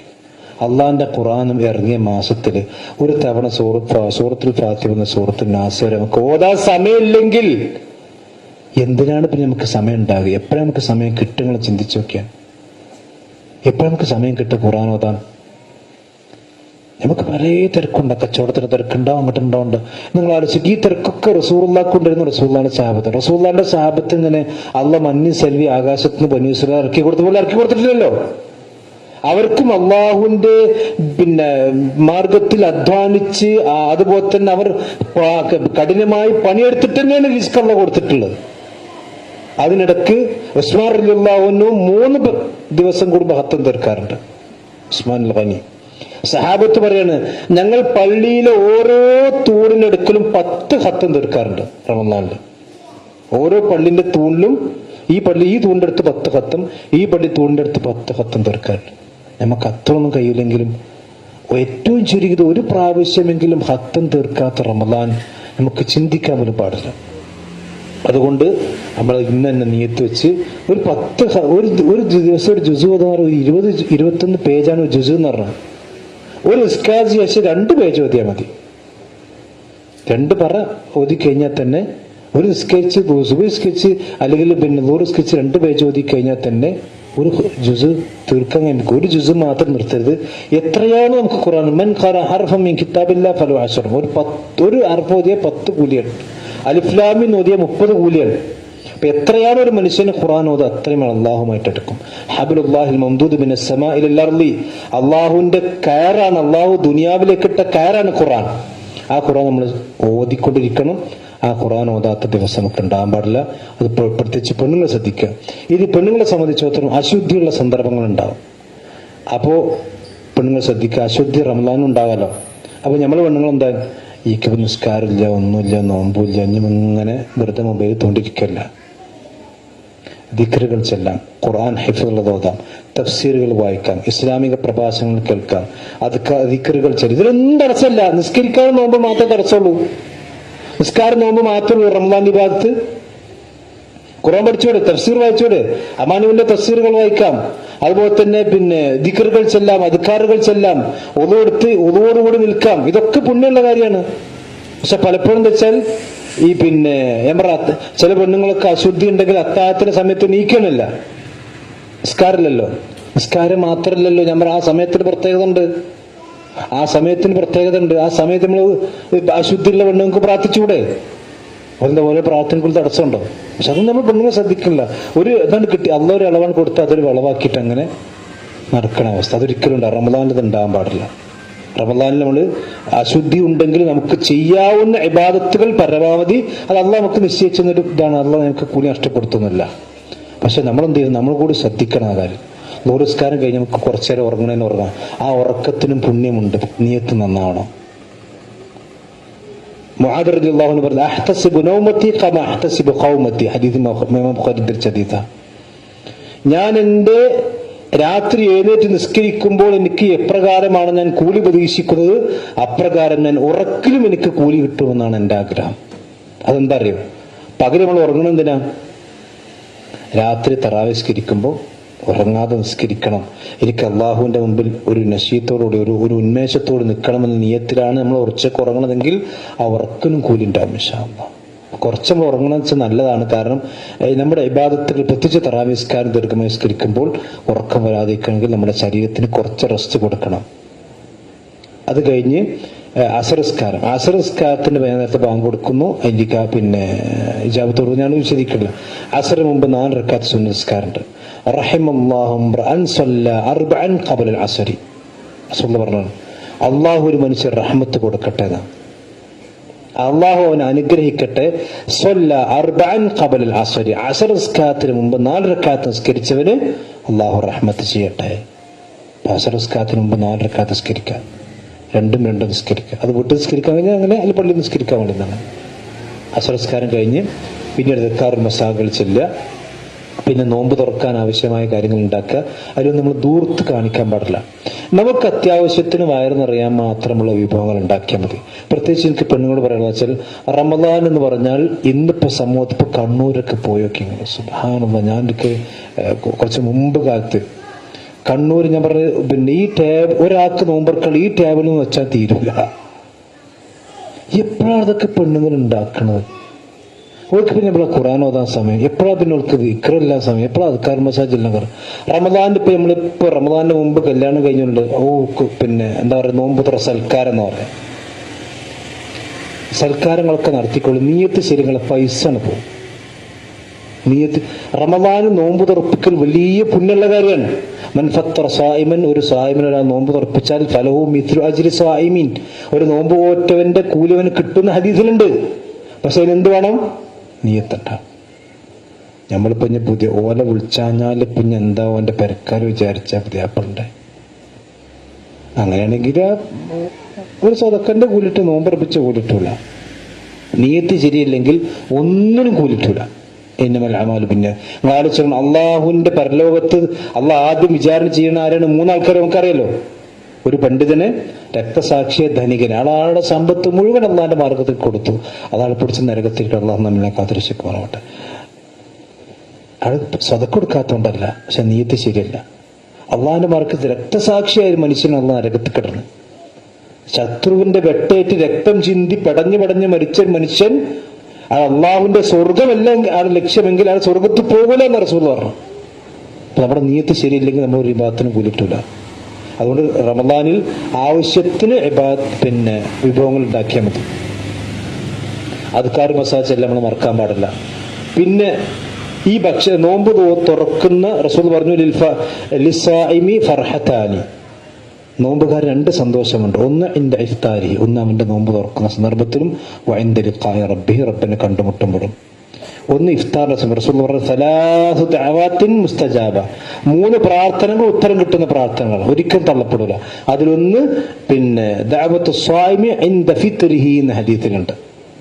നോമ്പ് തുറക്കുന്ന സമയത്ത് നോമ്പുകാരന്റെ പ്രാർത്ഥന ഉത്തരം കിട്ടുന്ന പ്രാർത്ഥന. അതുകൊണ്ട് എനിക്ക് പെണ്ണുങ്ങളോടും പറയാനുള്ളത്, എനിക്ക് എന്നോട് പറയുന്നത് വെച്ചാൽ, ഞാൻ നേരത്തെ പറഞ്ഞ പോലെ തന്നെ അത്താഴത്തിന് പറഞ്ഞ പോലെ തന്നെ നോമ്പ് തുറക്കുന്നതിന്റെ ഒരു 10-15 മിനിറ്റ് മുമ്പ് എല്ലാം റെഡിയാക്കി വെക്കുക. ബാങ്ക് കൊടുക്കുന്നത് വരെ അവിടെ സമൂസയും ബത്തക്ക് അങ്ങോട്ട് പറഞ്ഞെടുക്കരുത്. അതെല്ലാം ഒരു 10 മിനിറ്റ് മുമ്പ് റെഡിയാക്കി വെച്ച് ഒതു കൊടുത്ത് പ്രാർത്ഥിക്കുക. ആ സമയം എന്ന് പറഞ്ഞാൽ പ്രാർത്ഥിക്കാനുള്ള സമയമാണ്. അത് പ്രത്യേകിച്ച് നമ്മൾ നോമ്പ് തുറക്കെ സംഘടിപ്പിക്കാൻ ശ്രദ്ധിക്കുക. നോമ്പ് തുറ എന്താ വെച്ചാൽ ബാക്കി പ്രാർത്ഥിക്കും. നോമ്പ് തുറ സംഘടിപ്പിക്കുന്നവർക്ക് ഇതൊന്നും ബാധകമല്ല. അങ്ങനെ ചില ആൾക്കാർ ഈ പരിപാടി സംഘടിപ്പിക്കുന്നവർക്ക് പരിപാടി കേൾക്കരുതല്ലോ അവര്. അങ്ങനെ എല്ലായിടത്തും അങ്ങനെ തന്നെ. ക്ലാസ് ഉഷാറായിട്ട് സംഘടിപ്പിക്കും. ആൾക്കാർ കേട്ടോ, നോമ്പർക്കൊന്നും കേൾക്കണ്ട. അതുപോലെ അത് ഇഫ്താർ സംഘടിപ്പിക്കുന്നുണ്ടെങ്കിൽ ആ ഇഫ്താർ സംഘടിപ്പിക്കുന്നവർക്കും പ്രാർത്ഥിക്കണം, ഓരും പ്രാർത്ഥിക്കണം. അതിന് ഒരു 10 മിനിറ്റ് മുമ്പ് നമ്മൾ ഇതൊക്കെ ശുഗതൊക്കെ മാറി ഒതുവെടുത്ത് അള്ളാഹിനെ പ്രാർത്ഥിക്കുക. അള്ളാഹു സുബ്ഹാനഹു വ തആല ഏറ്റവും കൂടുതൽ പ്രാർത്ഥന സ്വീകരിക്കുന്ന സന്ദർഭമാണത്. കാരണം ഇത് നോമ്പ് മാത്രമല്ല, ഒരു മനുഷ്യന്റെ ഇബാദത്തുകളിൽ അള്ളാഹ്ക്കൊരു ഇബാദത്ത് ചെയ്യുകയാണെങ്കിൽ ആ ഇബാദത്തിന്റെ ഏറ്റവും അവസാനത്തിലുള്ള പ്രാർത്ഥനകൾ അള്ളാഹ്ക്ക് ഇഷ്ടമാണ്. അതുകൊണ്ട് നിസ്കാരത്തിന്റെ ഏറ്റവും പ്രാർത്ഥന സ്വീകരിക്കപ്പെടുന്ന സന്ദർഭം എന്ന് പറഞ്ഞാൽ അത്തഹിയ്യാത്തിന്റെ അവസാനത്തിലാണ്, പിന്നെ സുജൂദിലും. അതുകൊണ്ട് റസൂലുള്ളാഹി തശഹുദിൽ ഫലയദ്ഉ മാ ശാ, അവൻ ഉദ്ദേശിക്കുന്നവൻ പ്രാർത്ഥിച്ചു കൊള്ളട്ടെ എന്ന്. തശഹുദ് സലാം വീട്ടിന് തൊട്ടു മുമ്പുള്ള പ്രാർത്ഥന അത് വിജാബത്തുള്ള പ്രാർത്ഥനയാണ്. അതുപോലെ നോമ്പ് അവസാനിക്കുമ്പോൾ ആ അവസാനിക്കുന്ന സന്ദർഭത്തിലുള്ള പ്രാർത്ഥന പ്രധാനപ്പെട്ട. പിന്നെ എനിക്ക് പറയാനുള്ളത് വെച്ചാൽ പ്രത്യേകിച്ച് ആണുങ്ങളോടാണ്, നോമ്പ് തുറന്നു കഴിഞ്ഞ് നോമ്പ് തുറക്കുമ്പോൾ നമ്മൾ ബിസ്മില്ലയിൽ നോമ്പ് തുറക്കുക. വലത്തെ കൈ കൊണ്ട് തിന്ന, ഇടത്തെ കൈ കൊണ്ട് കുടിച്ച. ഇതാണ് നമ്മളെല്ലാ 98% ആളുകളുടെ രീതി. കാരക്ക വലത്തേക്ക് വേണ്ടി തിന്നും, ഇടത്തേക്ക് വേണ്ടി വെള്ളം കുടിക്കും. ഒരിക്കലും ഉണ്ടാകാൻ പാടില്ല. ഇന്ന ശൈത്താന യഅ്കുലു വയശ്റബു ബിശിമാലിഹി, അവന്റെ ഇടത് കൈ കൊണ്ടാണ് ശൈത്താൻ തിന്നുകയും കുടിക്കുകയും. അതുകൊണ്ട് ശൈത്താന്റെ പണി നമ്മൾ എടുക്കാൻ പാടില്ല. ശൈത്താന്റെ സാദൃശ്യം അഹ്ലു കിതാബിനോട് പോലും സാദൃശ്യം പാടില്ല എന്ന് ഇസ്ലാമിന്റെ രീതി. അഹ്ലു കിതാബിനോട് പോലും, ഒരു മനുഷ്യന്മാരാ, അഹ്ലു കിതാബിനോട് പോലും സാദൃശ്യപ്പെടാൻ പാടില്ല ഒരു കാര്യത്തിലും. പിന്നെ ഇങ്ങനെ ശൈത്താനോട് സാദൃശ്യപ്പെടാം. ഇടത്തെ കൈകൊണ്ടിൽ കാരണവശാലും തിന്നാനും കുടിക്കാനും പാടില്ല. അത് മുസ്ലിമിന്റെ സംസ്കാരമല്ല. അപ്പൊ ചില ആൾക്കാർ ഈ ഗ്ലാസ്സുമലാവൂലേ, ഡിസ്പോസിബിൾ ഗ്ലാസ് ഈ കാരണം. ഈ ഗ്ലാസ് എന്താ ഷോക്കേസിൽ വെക്കണം, അതെടുത്തിട്ട് അവിടെ വലിച്ചെറിയുള്ളതല്ലേ. ഇനി ഷോക്കേസിൽ വെക്കാനുള്ളതാണെങ്കിലും കഴുകാൻ വെള്ളം തന്നിട്ടില്ലേ, അതിന് റസൂലുള്ളാഹിയുടെ സുന്നത്ത് ഒഴിവാക്കണോ? വലത്തെ കൈക്കൊണ്ട് തന്നെ നോമ്പ് തുറക്കുമ്പോഴും ഒക്കെ ചെയ്യുക. പിന്നെ ദഹബല്ലമോ വത്തല്ലത്തിൽ ഓരോ പ്രാർത്ഥന പ്രാർത്ഥിക്കുക, ബിസ്മി ചൊല്ലി തിന്നുക. പിന്നെ എനിക്ക് പറയണമെന്ന് വെച്ചാൽ മഗ്‌രിബിന്റെ ജമാഅത്ത് പുരുഷന്മാർക്ക് നഷ്ടപ്പെടാൻ പാടില്ല. ഒറ്റ നഷ്ടപ്പെടും. പ്രത്യേകിച്ചും 90% ആൾക്ക് നഷ്ടപ്പെടുന്ന ജമാഅത്താണ് മഗ്‌രിബിന്റെ നിസ്കാരം. താങ്ങുന്ന റസൂലുള്ളാഹിക്ക് ഇതിന് അറബി അറിയാഞ്ഞിട്ടൊന്നുമല്ല. റസൂലുള്ളാഹിന്റെ കാലത്ത് ഇടത്തെ കൈയും വലത്തെ കൈയും ഇല്ലേ? നിങ്ങൾ ഇടത്തെ കൈ കൊണ്ട് പിടിച്ച് വലത്തെ കൈ കൊണ്ട് മൂട് താങ്ങിക്കൊള്ളുന്ന റസൂലുള്ളാഹിക്ക് അറബി അറിയാഞ്ഞിട്ടാ ആണോ? ഇന്ന ശൈത്താൻ യഅ്കുലു വയശ്റബു ബിശിമാലി എന്ന് പറഞ്ഞാൽ ആ ശൈത്താൻ പിന്നെ നമ്മൾ മൂട് വാങ്ങി കൊടുക്കണം. ഇതിപ്പം നമ്മൾ ചോദിച്ചാൽ നന്നായി. അങ്ങനെ കുറച്ച് ആൾക്കാർ ഇടത്തെ കൈ കൊണ്ട് പിടിച്ചിട്ട് വലത്തെ കൈ കൊണ്ട് താങ്ങും. കുടിച്ചിട്ട് കൈ കൊണ്ടാ, കുടിക്കണ കൈ കൊണ്ടാ, ഇടത്തെ കൈ കൊണ്ടല്ലേ? ഇങ്ങനെ പറയാൻ റസൂലുള്ളാഹിക്ക് എന്താ അറബി അറിയാഞ്ഞിട്ടാ? എന്തിനാ ഇത് റസൂലുള്ളാഹി പറഞ്ഞ പോലെ ഇങ്ങനെ സിമ്പിളായി കുടിച്ചാൽ പോരെ? എന്തിനാ ഇങ്ങനെ താങ്ങി ശൈത്താനൊരു തൂണൊക്കെ കൊടുത്ത് നമ്മളിങ്ങനെ കുടിക്കേണ്ട ആവശ്യമുണ്ടോ? ഇതെന്താ വെച്ചാൽ ഇതൊക്കെ അത് ശൈത്താന്റെ വേറെ ഹിക്മത്താണ്. എന്നാലും ഓനങ്ങോട്ട് ഒഴിവാക്കാൻ കഴിയൂല. ആ ശൈത്താനോട് ഒഴിവാക്കാൻ കഴിയില്ല. നമുക്ക് എന്നാലും ഒരു ചെറിയ കുത്തി താങ്ങിക്ക് മൂടൊക്കെ താങ്ങിയിട്ട് ഇങ്ങനെ കൊടുക്കുക. എന്തിനാ എന്റെ ആവശ്യം? റസൂലുള്ളാഹി പറഞ്ഞു ശൈത്താനാണ് ഇടത്തെ കൈകൊണ്ട് കുടിക്കുന്നതും തിന്നുന്നതും ശൈത്താനാണ്. മനുഷ്യന്മാരിൽപ്പെട്ട അഹ്ലു കിതാബിനോട് വരെ നമുക്ക് സാദൃശ്യം പാടില്ല. പിന്നെ ഇങ്ങനെ ശൈത്താൻ നമ്മൾ സാദൃശ്യനാകുക. അതുകൊണ്ട് ശ്രദ്ധിക്കുക, മഗ്‌രിബ് ജമാഅത്ത് ഒരിക്കലും നമുക്ക് പള്ളിയിലല്ലാതെ നിസ്കരിക്കരുത്. നമ്മൾ അത് എവിടെ എന്തുണ്ടെങ്കിലും അപ്പൊ മഗ്‌രിബ് നിസ്കാരം ജമാഅത്തായി പള്ളിയിൽ പോവുക. അത് കഴിഞ്ഞ് ഇനി എന്തെങ്കിലും തിരക്കുകൾ കൊണ്ടൊരു മനുഷ്യന് അദ്കാറുൽ മസാ ചെല്ലാൻ കഴിഞ്ഞിട്ടില്ലെങ്കിൽ മഗ്‌രിബിന് ശേഷം ചെല്ലണം. അസറിന് ശേഷം അവിടെ തിരക്കായിപ്പോയി, അദ്കാറുൽ മസാ ഒരാൾക്ക് ചെല്ലാൻ കഴിഞ്ഞാൽ കൂട്ടിക്കൊടി, അയാൾ എന്ത് ചെയ്യണം? മഗ്‌രിബിന്റെ ശേഷം അത് ചെല്ലണം. ഒരിക്കലും ഒഴിവാക്കരുത്. പിന്നെ മഗ്‌രിബിന് ശേഷം പിന്നെ തറാവിസ്കരിക്കുക. തറാവിസ്കാരത്തിന്റെ പുണ്യം റസൂലുള്ളാഹി പറഞ്ഞ മൻ ഖാമ റമളാൻ ഈമാനൻ വഹ്തിസാബൻ ഗുഫിറ ലഹു മാ തഖദ്ദമ. അയാളെന്താ ശ്രദ്ധിക്കണം വെച്ചാൽ ഇശാ നിസ്കാരത്തിനാണോ തറാവി നിസ്കാരത്തിനാണോ പുണ്യം ചോദിച്ചാൽ ഇശാ നിസ്കാരത്തിനാണ്. പക്ഷെ തറാവി നിസ്കരിക്കേണ്ടതാണ്. തറാവി നിസ്കരിക്കണം. അതിന് മുമ്പ് എന്തുണ്ട്? എശാണ്ട്. എശാക്ക് ജമാഅത്തിനെത്തൂല, തറാവിക്കണ്ട് വരും. എന്നിട്ട് തറാവിന്റെ കൂടെ എശാ നിസ്കരിക്കും. ഇതെന്ത് സുന്നത്താ? എന്തെങ്കിലും നിർബന്ധ സാഹചര്യങ്ങളോ ഒരു ആക്സിഡന്റ് കേസൊക്കെ ഉണ്ടായി അങ്ങനെല്ലാം പറഞ്ഞു, ഒരു അവിചാരിതമോ ഉണ്ടാകുന്ന കേസ് ഇത് പതിവാക്കരുത്. അശാജമാത്തിന്റെ മുമ്പ് തന്നെ പള്ളിയിലേക്ക് എത്തുക, അശാജമാത്ത് നിസ്കരിക്കുക, തറാവി നിസ്കരിക്കുക. തറാവി നിസ്കരിക്കുന്നതിന്റെ പുണ്യ റസൂൽ പറഞ്ഞു, മൻ ഖാമ റമദാന ഈമാനൻ വഹ്തിസാബൻ ഗുഫിറ ലഹു മാ തഖദ്ദമ മിൻ ദംബിഹി. അപ്പോൾ നിങ്ങൾ ശ്രദ്ധിക്കുക, തറാവി റമദാൻ മാത്രമേ നമുക്ക് ജമാഅത്ത് നിസ്കരിക്കാൻ കഴിയുള്ളൂ. പള്ളിയിൽ പോയി നിസ്കരിക്കാൻ കഴിയുന്ന നിസ്കരിക്കുക.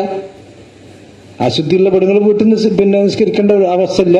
അല്ലാത്തവർ പള്ളിയിൽ പോയിട്ട് നിസ്കരിക്കാം, അതാണ് അഫ്ദൽ. ഇനി പള്ളിയിൽ പോകാൻ കഴിയണില്ലെങ്കിൽ വീട്ടിൽ നിസ്കരിക്കണം.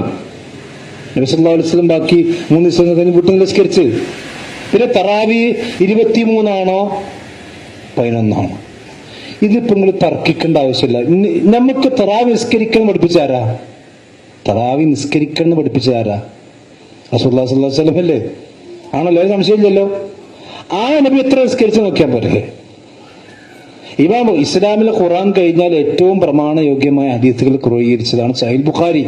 സഹീൽ ബുഖാരിയിൽ കിതാബു തറാവീഹ് എന്ന് പറഞ്ഞ അധ്യായമുണ്ട്. കിതാബു തറാവീഹ് എന്ന് പറയുന്ന അധ്യായമുണ്ട്. അപ്പൊ തറാവി നിസ്കാരത്തിൽ റക്കാത്തിന്റെ എണ്ണം ഉണ്ടാവുമല്ലോ, അതിലുണ്ട്. ആയിഷ റളിയല്ലാഹു അൻഹ മാക്കാൻ യസീദു ഫി റമളാന വലാ ഫി ഗൈരി അല 11 റക്അ. ഇത് ഇമാം ബുഖാരി എവിടെ കൊണ്ടുവന്നറിയോ? കിതാബു തറാവീഹിൽ കൊണ്ടുവന്ന ഹദീസാണ്. കിതാബു തറാവീഹിൽ കൊണ്ടുവന്ന ഹദീസാണ്. പിന്നെ തർക്കിക്കേണ്ട ആവശ്യമില്ല. അപ്പൊ തോന സ്കെച്ച് തോന ഉരുട്ടുകൻ. എന്നാല് സൂറത്ത് ഗാശിയയിൽ ആയത്തുണ്ട്, ഹൽ അതാക ഹദീസുൽ ഗാശിയ വുജൂഹു യൗമഇദിൻ ഖാശിഅ ആമിലത്തുൻ നാസിബ. അമൽ ചെയ്ത് ചെയ്ത് ചെയ്ത് ചെയ്ത് എമ്പോട് അമലുണ്ട്. അടുത്ത ആയത്തെന്താ? തദ്ഖുലു ജന്നത്തന്ന തസ്ല നാറൻ ഹാമിയ നഊദു ബില്ലാഹി. അല്ലാഹു നമ്മെ കാത്തുരക്ഷിക്കുമാറാവട്ടെ. അവൻ അമലുകൾ ഒരുപാട് ചെയ്തിട്ടുണ്ട്, പക്ഷെ പിന്നെ എടുക്കാൻ പോണത് തസ്ല നാറൻ ഹാമിയ, അവൻ നരകത്തിലേക്കാണ് പോണത്. അപ്പൊ അമല് കുറേ ചെയ്യാന്നുള്ളല്ല. അല്ലദീ ഖലഖൽ മൗത വൽ ഹയാത ലിയബ്ലുവക്കും അയ്യുക്കും അക്സറു അമലന അല്ല, ലിയബ്ലുവക്കും അയ്യുക്കും അഹ്സനു അമല. അപ്പൊ ചെയ്യുന്ന അമലുകൾ അഹ്സനാകാന്നല്ല, കുറെ ഉണ്ടാകാന്നല്ല. അപ്പൊ റസൂൽ നിസ്കരിച്ചതാണ് അഫ്ളൽ. പിന്നെ പണ്ട് കാലത്ത് ഹറമിൽ 23 ഇപ്പൊ പറയില്ല. ഇപ്പൊ ഹറമൂർ 23 ഹറമോ ഇപ്പൊ 23 അത് നിന്നാണ്. അപ്പൊ ഞാൻ അറമുക്ക് നോക്കിയിട്ട് വേറെ എന്ത് പെണ്ണുങ്ങളുടെ പള്ളിയിൽ കയറുന്നതോ അതുപോലെ തന്നെ ബിസ്മിർക്ക് അതൊന്നും അറമുക്ക് നോക്കില്ല. ആകെ പറയാനുള്ളത് നിങ്ങൾക്ക് അറബിൽ നോക്കും, അവിടെ 23 അവിടെ 23 ഉണ്ടായിരുന്നു, പക്ഷെ ഇപ്പോൾ 23 അവിടെ. അത് നിർത്തിയിട്ടുണ്ട്. എന്താണെന്ന് വെച്ചാൽ കോവിഡിന് ശേഷമുള്ള സന്ദർഭത്തിൽ അവിടെ ഹറമിൽ ഇപ്പോൾ 13 റക്അത്ത് നിസ്കരിക്കല്, അത് ചില ഹദീസുകളുണ്ട്. ഇനി ഏറുന്ന 13 നിസ്കരിച്ച് അത് അവിടെ 2 ഇമാമികളായിട്ട് നിസ്കരിക്കാം. അത് 23 അവിടെ നിസ്കരിക്കുന്ന രീതി ഇല്ല. മാത്രമല്ല ഹനഫി മദ്ഹബിൽ 23 ആണ്. എന്നാൽ അവിടെ നിസ്കരിച്ച് ബാക്കി എല്ലാവരും നമ്മുടെ നാട്ടിൽ 23 ആൾക്കാർ അവിടെ നിസ്കരിച്ച പിന്നെ എന്ത് ചെയ്യാണ്? ബാക്കി നിസ്കരിക്കും, പക്ഷെ അവിടെ നിസ്കരിക്കില്ല. ഏതായാലും എന്താണെന്ന് വെച്ചാൽ അത് ആവശ്യമില്ലാത്ത ചർച്ച. നമുക്ക് എത്ര നിസ്കരിക്കാൻ കഴിയണത് അത്ര നിസ്കരിക്കുക. റസൂൽ നിസ്കരിച്ചതാണ് ഏറ്റവും അഫ്ളൽ നിസ്കാരം. അത് കഴിഞ്ഞ് പിന്നെ നേരത്തെ ഉറങ്ങാൻ കിടക്കുക. റമദാൻ നമ്മൾ ശീലിക്കുന്ന കാര്യം. നേരത്തെ ഉറങ്ങാൻ കിടക്കുക എന്ന് പറഞ്ഞാൽ നമ്മുടെ ഉറക്കം ശരിയാകാതെ നമ്മുടെ ഇബാദത്തുകൾക്കൊന്നും പിന്നെ ഇത് കിട്ടൂല. ആവശ്യമില്ലാത്ത മാത്രമല്ല റസൂലുള്ളാഹി സ്വല്ലല്ലാഹു അലൈഹി വസല്ലം ഹദീസിൽ കാണാം, നഹ റസൂലുള്ളാഹി സ്വല്ലല്ലാഹു അലൈഹി വസല്ലം അസ്സഹറ ബഅദൽ ഇശാ, പിന്നെ ആവശ്യമില്ലാതെ സംസാരിച്ചിരിക്കൽ, ഇശാക്ക് ശേഷമുള്ള സംസാരം പ്രവാചകൻ വിരോധിച്ചതാണ്. നഹാ റസൂലുള്ളാഹി എന്ന ഹദീസിൽ കാണാം. അതേസമയത്ത് എന്തെങ്കിലും അത്യാവശ്യമായ കാര്യങ്ങളോ ദീനിയായ ചർച്ചകളോ അല്ലെങ്കിൽ ഭാര്യയും ഭർത്താവും സംസാരിച്ചിരിക്കുക, അതിനൊന്നും ഇസ്ലാമിൽ വിരോധമുള്ള കാര്യമല്ല. അനാവശ്യമായ സംസാരങ്ങൾ ഇശാക്ക് ശേഷം നടത്തുന്നതിന് നബി സല്ലല്ലാഹു അലൈഹി വസല്ലമ വിരോധിച്ചിട്ടുണ്ട്. ഇങ്ങനെ ഒരു ദിവസത്തെ ഷെഡ്യൂളുകൾ നമ്മൾ എന്ത് ചെയ്യണം? ശ്രദ്ധിക്കണം. പിന്നെ ഇതിനിടെ നമ്മൾ ശ്രദ്ധിക്കേണ്ട കാര്യം പക്ഷെ നാവ് നല്ലോണം നിയന്ത്രിക്കണം. എനിക്ക് എന്നോട് നിങ്ങളോട് പറയാനുള്ള കാര്യമാണ്, നമ്മുടെ നാവ് നിയന്ത്രിച്ചിട്ടില്ലെങ്കിൽ നമ്മുടെ നോമ്പ് ബാത്തിലാണ്. നബി സല്ലല്ലാഹു അലൈഹി വസല്ലം പറഞ്ഞല്ലോ, കമ്മിൻ സ്വായിമിൻ, എത്ര നോമ്പുകാരുണ്ട്, അവന് അള്ളാഹുവിന്റെ അടുക്കൽ ഒന്നും ഉണ്ടാവില്ല, അവൻ എത്ര ഉള്ളൂ? പിന്നെ അഹബ്ബുഹു, അള്ളാഹുവിന്റെ അടുക്കൽ അവനുള്ള കൂലി എന്ന് പറഞ്ഞാൽ, അവന്റെ ഓഹരി എന്ന് പറഞ്ഞാൽ വിശപ്പ് മാത്രമേ ഉള്ളൂ, പട്ടിണിടുന്നത് മാത്രമേ ഉണ്ടാവുള്ളൂ. അല്ലാതെ അള്ളാഹുവിന്റെ അടുക്കൽ അവൻ നോമ്പില്ല. കാരണം എന്താ വെച്ചാൽ പിന്നെ നമ്മുടെ നോമ്പ് വയറിന് മാത്രമുള്ളതല്ല. നമ്മുടെ നോമ്പിന് നാവിന് നോമ്പ് വേണം, കണ്ണിന് നോമ്പ് വേണം, ഇമാം തബരീസ് റഹ്മത്തുള്ളാഹി പറഞ്ഞ ഒരു സംഭവം കാണാം. അദ്ദേഹം പറയുന്നത് 3 തരം നോമ്പുകാരുണ്ട്. നോമ്പുകാർ 3 ഉണ്ട്.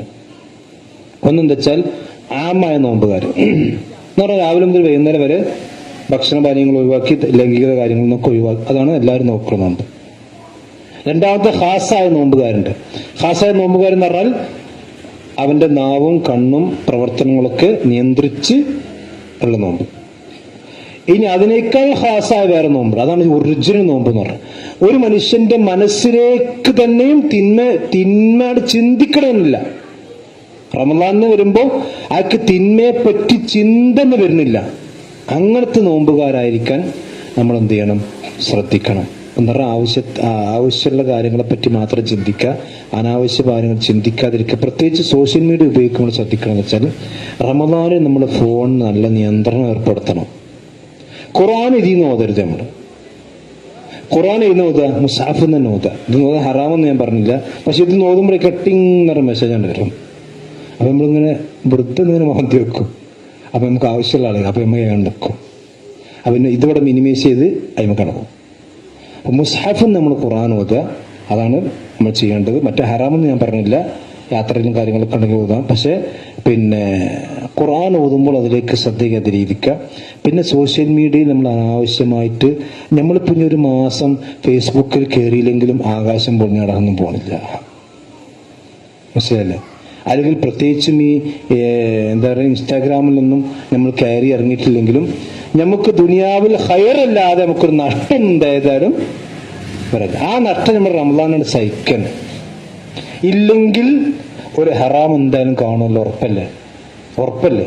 ഇൻസ്റ്റാഗ്രാമിൽ ഞാൻ ഉപയോഗിക്കലില്ല, പക്ഷെ ഉപയോഗിക്കുന്ന ആളുകൾ എന്താ വെച്ചാൽ എന്തായാലും അതിൽ ഹറാമ് കാണാതിരിക്കില്ല. ഫേസ്ബുക്ക് ആണെങ്കിലും യൂട്യൂബ് ആണെങ്കിലും അടക്കം. എന്തിനാണ് നമ്മളെ നോമ്പ് നമ്മൾ വെറുതെ നഷ്ടപ്പെടുത്തുന്നത്? ഈ ഷഹർ മുബാറക്കിൽ നമ്മൾ എന്തിനാണ്? വാട്സപ്പിൽ അങ്ങനെയല്ല. വാട്സപ്പിൽ ആവശ്യത്തെ നമുക്ക് ചിലപ്പോൾ ഉപയോഗിക്കേണ്ടി വരും. അതുപോലെ തോന്നിവാസം നമുക്ക് കാണപ്പെടില്ല. അൽഹംദുലില്ലാ. ഇനിയിപ്പോൾ അതിലും കുത്തി കയറ്റുമോ എന്നുള്ള അറിയില്ല, അടുത്ത കാലം വരാൻ സാധ്യത ഉണ്ടായാലും.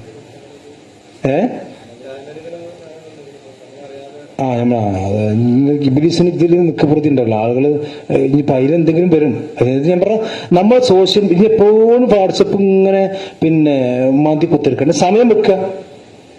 രാവിലെ എത്ര സമയം, വൈകുന്നേരം എത്ര സമയം, അത്ര മതി.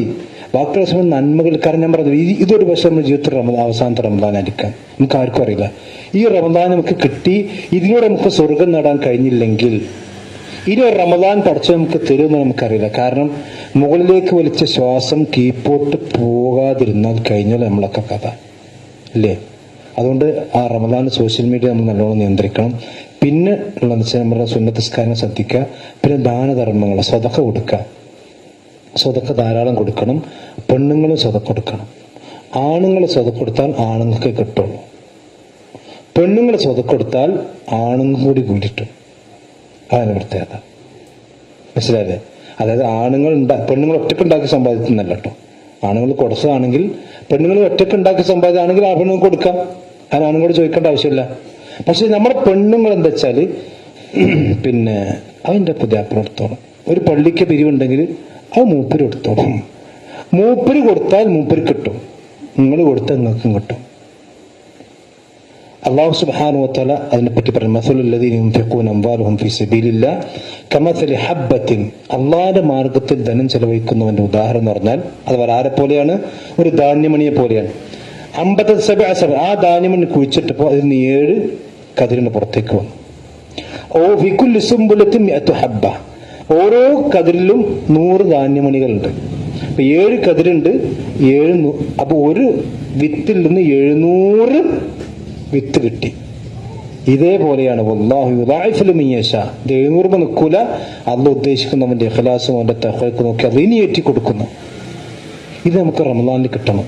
പ്രത്യേകിച്ച് നമ്മുടെ സ്വതക്കകളൊക്കെ പരസ്യമാകാതിരിക്കാൻ ശ്രദ്ധിക്കുക. രഹസ്യമായി കൊടുക്കുക. ഇൻ തുബ്ദു സ്വദഖാതി ഫനിഅമ്മാഹി വഇൻ തുഅ്തൂഹൽ ഫുഖറാ വഇൻ തുഖ്ഫൂഹാ തുഅ്തൂഹൽ ഫുഖറാ ഫഹുവ ഖൈറുൽ ലക്കും. രഹസ്യമായി കൊടുക്കുക. രഹസ്യമായി കുറച്ച് നന്മകളൊക്കെ നമുക്ക് ഉണ്ടാകണം. ഇതൊക്കെ എല്ലാവരും കാണുന്നല്ലേ? ഖുർആൻ ക്ലാസ്സിൽ വരുന്ന, നിസ്കരിക്കുന്നത് എല്ലാവരും കണ്ടേ.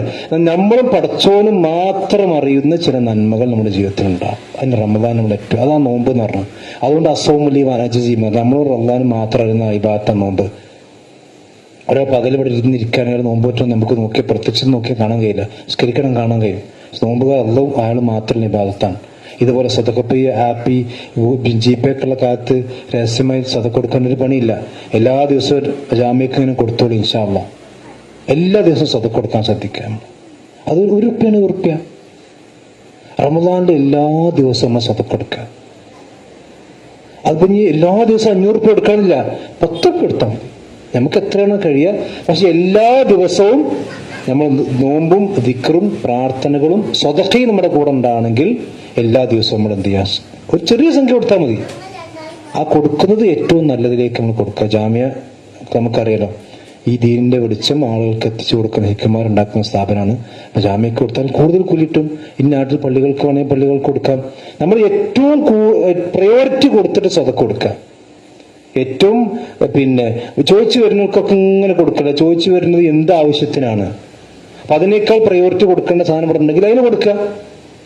അത് ചോദിച്ചു വരുന്നവർക്കൊന്നും കൊടുക്കാതിരിക്കുക. സാല ഫലാത്താണ് അവരെ വരട്ടി അകറ്റേണ്ട ആവശ്യമില്ല. പക്ഷേ ഷിർക്ക് പഠിപ്പിക്കുന്ന ഷിർക്കിന്റെ സ്ഥാപനങ്ങൾക്ക് മറ്റൊക്കെ കൊടുത്തിട്ടുണ്ടെങ്കിൽ അത് നല്ല കൊടുക്കുക, ശ്രദ്ധിക്കുക. അവിടെ ചുരുക്കും വിധത്തും ഹുറാഫാത്തും പഠിപ്പിച്ച് ആളുകൾ വഴിതെറ്റിക്കുന്ന പണ്ഡിതന്മാരെ വാർത്തെടുക്കുന്ന സ്ഥാപനമാണെങ്കിൽ അത് കൊടുക്കേണ്ട ആവശ്യമില്ല. ദീനിന്റെ സ്ഥാപനങ്ങൾക്ക് വേറെ കൊടുക്കുക, പള്ളികൾക്ക് കൊടുക്കുക. അപ്പൊ സ്വതക്ക നല്ലോണം കൊടുക്കണം. അത് രഹസ്യമായി കൊടുക്കുക. റസൂലുള്ളാഹി പറഞ്ഞു, ഒരു മനുഷ്യൻ സ്വതക്ക കൊടുത്താൽ ഹലാലായ സമ്പത്തിന് സ്വതക്ക കൊടുക്കണം കേട്ടോ, ഹറാമെന്ന് കൊടുത്തിട്ട് കാര്യമില്ല.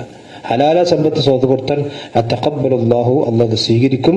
എന്നിട്ട് സുമ്മ യുറബ്ബിഹാ ലിസാഹിബി, ആ സ്വതക്കയെ അല്ലാഹു വളർത്തിക്കൊണ്ടുവരും എന്ന് പ്രവാചകൻ. ഹത്താ തകൂന മിസ്ലൽ ജബലി, ഈ ചെറിയൊരു സദഖ ഒരു ₹500 കൊടുത്തതിന് അള്ളാഹുവിന്റെ പരലോകത്തെത്തുമ്പോൾ ആ 500 ഒരു വലിയ മലയായിക്കൊണ്ട് അള്ളാഹു മാറ്റിയിട്ടുണ്ടാകുന്ന. അള്ളാഹ് അതിങ്ങനെ അള്ളാഹ് അതിനെ വളർത്തിക്കൊണ്ടിരിക്കുമെന്നാണ് നബി സല്ലല്ലാഹു അലൈഹി വസല്ലമ പഠിപ്പിച്ചു. അപ്പൊ രഹസ്യമായി കൊടുക്കാൻ കഴിഞ്ഞാൽ രഹസ്യമായി തന്നെ കൊടുക്കുക. നമ്മുടെ മുൻഗാമികളായ ആളുകളൊക്കെ രഹസ്യമായി തന്നെയാണ് കൊടുത്തിരുന്നത്. നബി സല്ലല്ലാഹു അലൈഹി വസല്ലമയുടെ ശരീരം നോക്കിയാലും ഉമർ ഇബ്നുൽ ഖത്താബ് റളിയല്ലാഹു അൻഹു എത്ര സ്വർഗമുണ്ടെന്ന് അള്ളാഹുവിന്റെ റസൂൽ നാവ് കൊണ്ട് പ്രഖ്യാപിച്ച ആളാണ് ഉമർ ഇബ്നുൽ ഖത്താബ്. ആ ഉമർ ഇബ്നുൽ ഖത്താബ് റളിയല്ലാഹു അൻഹു രാത്രി തൻ്റെ നാട്ടിൽ ഉള്ള ആളുകളുടെ പ്രയാസങ്ങൾ അനുഭവിക്കുക അറിയാൻ വേണ്ടി ആരും അറിയാതെ നടന്നിരുന്നു എന്നാ നമുക്കറിയാലോ. ഇന്നത്തെ രാഷ്ട്രീയക്കാർക്ക് ചിന്തിക്കാൻ കഴിയും. ഒരു എന്താ പറയാ, ഒരു സാധനം ₹10 സാധനം കുറ്റിയടിച്ചിട്ടുണ്ടെങ്കിൽ അത് ഫ്ലക്സ് വലുതായി വെച്ച് നാട്ടുകാർ അറിഞ്ഞോടത്ത് പോയി വെക്കുന്ന ആൾക്കാരാണ്. അപ്പൊ നമ്മൾ സദഖ കൊടുത്താൽ അത് ആരും അറിഞ്ഞില്ലെങ്കിലും പടച്ചവനറിയും, അത് യാതൊരു സംശയമില്ല. അതാണ് ഏറ്റവും നല്ല സദഖ, രഹസ്യമായി കൊടുക്കുക. അതുപോലെ തന്നെ പ്രവാചകന്റെ ഹദീസിൽ കാണാൻ അള്ളാഹുവിന്റെ അടുക്കൽ മാത്രം തുറക്കപ്പെടുന്ന ചില അമലുകൾ നിങ്ങൾക്ക് ഉണ്ടാക്കാൻ കഴിയുമെങ്കിൽ നിങ്ങൾ ഉണ്ടാക്കട്ടെ എന്ന് നബി സല്ലല്ലാഹു അലൈഹി വസല്ലമ പറഞ്ഞിട്ടുണ്ട്. അതുപോലെ തന്നെ സക്കാത്തിന്റെ കാര്യം ശ്രദ്ധിക്കുക. റമദാനും സക്കാത്തും തമ്മിൽ നേർക്കുനേരെ ബന്ധമില്ലെങ്കിലും റസൂലുള്ളാഹിന്റെ കാലഘട്ടത്തിൽ മുതൽക്കേ സക്കാത്ത് റമദാനിനെ കൊടുക്കലും. അപ്പൊ സക്കാത്തിന്റെ ആ കണക്കുകൾ ആ ലിസ്റ്റിലുണ്ടാവും. 10.5 പവൻ നമ്മുടെ വീട്ടിൽ സ്വർണമുണ്ടെങ്കിൽ നമ്മൾ സക്കാത്ത് നിർബന്ധം. ഇപ്പൊ 1,30,000 എത്ര എനിക്കറിയില്ല, ഏതോ 1.25 ലക്ഷത്തിന്റെ മേലാണ്, നല്ല സംഖ്യ ഉണ്ടാവും. അതുകൊണ്ട് പെണ്ണുങ്ങളോട് എനിക്ക് പറയാണെന്ന് വെച്ചാൽ, ചിലപ്പോൾ കെട്ടിച്ചപ്പോ വാപ്പ 30 പവൻ 40 പവനൊക്കെ കൊടുത്തിട്ടുണ്ടാവും, അതെടുത്തിട്ടുണ്ടാവില്ല. അപ്പൊ ഓള് വിചാരിക്കുന്നത് അതിന്റെ വാപ്പാന്റെ മുതലാണ്, വാപ്പ എടുത്തോട്ടെ. വാപ്പ എന്താ വിചാരിക്കുക, ഞാൻ ഓക്ക് കൊടുത്തില്ല, ഓള് എടുത്തോട്ടെ. ചുരുക്കത്തിൽ രണ്ടാളും കൊടുക്കൂല, രണ്ടാൾക്കും ശിക്ഷ ഉണ്ട്. രണ്ടാൾക്ക് കൊടുത്താൽ വാപ്പ മോക്ക് കൊടുത്താണെങ്കിൽ വാപ്പ ശിക്ഷ ഒഴിവായി, പെണ്ണിന് ശിക്ഷ ഉണ്ടാവും, യാതൊരു സംശയം വേണ്ട. 10.5 പവൻ ഉണ്ടെങ്കിൽ, അഥവാ 85 ഗ്രാം സ്വർണം ഉണ്ടെങ്കിൽ ആ 10.5 പവന്റെ മേലെ എത്ര ഉണ്ടെങ്കിലും മൊത്തത്തിൽ കൊടുക്കും. 11 പവൻ ഉണ്ടെങ്കിൽ 11 പവനും കൊടുക്കണം, 2.5%. മനസ്സിലല്ലേ? അതുപോലെ തന്നെ 750 ഗ്രാം വെള്ളി ഉണ്ടെങ്കിൽ അത് സക്കാത്ത് കൊടുക്കണം. പണ്ടൊക്കെ പെണ്ണുങ്ങൾക്ക് അരഞ്ഞാനുണ്ടാവും, 1.5 കിലോ ഉണ്ടാവും, സക്കാത്ത് കൊടുക്കൂല, ഹറാമാണ്. 595 ഇതിൽ ഈ അരഞ്ഞാണ്ടല്ലോ, പണ്ടത്തെ എല്ലാ പെണ്ണും കൊണ്ട് അരഞ്ഞ എത്ര പെണ്ണ സക്കാത്ത് കൊടുത്തിന്? ഇതിനൊക്കെ സക്കാത്ത് കൊടുക്കണം എന്നുള്ള ബോധം ഉണ്ടായിരുന്നോ? പിന്നെ ഷാഫി മദ്ഹബിലൊരു ഖൗലുണ്ട്, ഉപയോഗിക്കണ ഇതിനൊന്നും സക്കാത്ത് കൊടുക്കേണ്ടതുകൊണ്ട് റമദാൻ മാസം വരെ 2 മുമ്പ് എല്ലാം കൂടി 10-15 പവനാണ് മേത്ത് കറട്ടും. അപ്പൊ എന്താണ്, ഉപയോഗിക്കുന്ന സ്വർണത്തിന് സക്കാത്ത് വെക്കണ്ട. അത് ഷാഫി മതൊരു ഖൗലാണ്. റസൂലുള്ളാഹിന്റെ ഹദീസും അതുപോലെ തന്നെ റസൂലുള്ളാഹിന്റെ സഹാബത്തിന്റെ ഹദീസുകൾക്ക് ഇഷ്ടം പോലെ അവർ ഉപയോഗിക്കുന്ന ആഭരണങ്ങൾക്ക് തന്നെ സക്കാത്ത് കൊടുത്ത് ഇമാം ബുഖാരി കുറിച്ച് എത്ര ഹദീസുണ്ട്. അതൊക്കെ ദീർഘിച്ചു പോകാൻ സമയമില്ലാത്തതുകൊണ്ട് ഇപ്പൊ ഉപയോഗിക്കുന്ന സ്വർണ്ണമാണെങ്കിലും അല്ലെങ്കിൽ 10 പവൻ സ്വർണ്ണം ഉണ്ടോ നമ്മൾ സക്കാത്ത് കൊടുക്കുക. കച്ചവടമാണെങ്കിൽ അങ്ങനെ കൊടുക്കുക. പിന്നെ കച്ചവടത്തിന്റെ സക്കാത്തും വെള്ളിയുടെയുമായിട്ട് ബന്ധപ്പെടുത്തിയിട്ടാണ്. അതുപോലെ നമ്മൾ പിന്നെ കച്ചവടത്തിന്റെ സക്കാത്താണെങ്കിലും ഈ മറ്റുള്ള സക്കാത്ത് ധാന്യങ്ങളുടെ കണക്കാണെങ്കിൽ അത് ധാന്യവിളകളാണെങ്കിൽ അതിന്റെ വാത്തു ഹഖഹു മഹസാദി അതിന്റെ വിളവെടുപ്പിന്റെ അന്ന് കൊടുക്കണം. വലിയ തെങ്ങുംതോട്ടം ഉണ്ട് ഒരാൾക്ക്, ഒരുപാട് തെങ്ങുംതോട്ടമുണ്ട്, ആയിരക്കണക്കിന് 10,000-കണക്കിന് തേങ്ങടും, സക്കാത്ത് എടുക്കൂല. പിന്നെയുള്ള എന്താ വെച്ചാൽ വേറൊരു കാര്യങ്ങൾ ശ്രദ്ധിക്കാറുള്ളൂ. ഇപ്പൊ വാപ്പ മരിച്ചിട്ടുണ്ടാവും, വാപ്പ മരിച്ച സ്വത്ത് ഓരിച്ചിട്ടുണ്ടാവില്ല. അതൊക്കെ നമ്മൾ ഈ കൗമിലുള്ള ഓരോ പ്രയാസങ്ങളാണ് ഇതൊക്കെ. വാപ്പ മരിച്ച സ്വത്ത് ഓരിച്ചിട്ടുണ്ടാവില്ല. അപ്പൊ വാപ്പാക്ക് വലിയ തെങ്ങുംതോട്ടം ഉണ്ടാവും, അല്ലെങ്കിൽ ഒരുപാട് വരുമാനങ്ങൾ ഉണ്ടാവും, സ്വത്ത് ഓരിച്ചിട്ടുണ്ടാവില്ല. പക്ഷെ ഈ സ്വത്തിൽ മുതൽ സക്കാത്തിന്റെ ആരാ കൊടുക്കുക? അതുകൊണ്ട് ഇസ്ലാം പഠിപ്പിച്ചെന്താ വെച്ചാൽ 3 ദിവസത്തിന്റെ ഉള്ളിൽ സ്വത്ത് ഓരിച്ചോളി. അത് നാട്ടൊരു എന്തൊരു ആക്ര ഉക്ര എന്ന് പറഞ്ഞു അള്ളാഹ് രക്ഷപ്പെടില്ല. ഒരു മയ്യത്ത് മരിച്ചാൽ ആ മയ്യത്തിന്റെ സ്വത്ത് വേഗം ഓരി വെച്ച് പോകണം. അത് ഒരുപാട് ഹയറുണ്ട്. കാരണം വെച്ച് ഈ ബാപ്പ മരിച്ചതിന്റെ ദുഃഖത്തിൽ ഓരി വെച്ചാൽ കുറെയൊക്കെ എല്ലാവരും ക്ഷമിക്കും.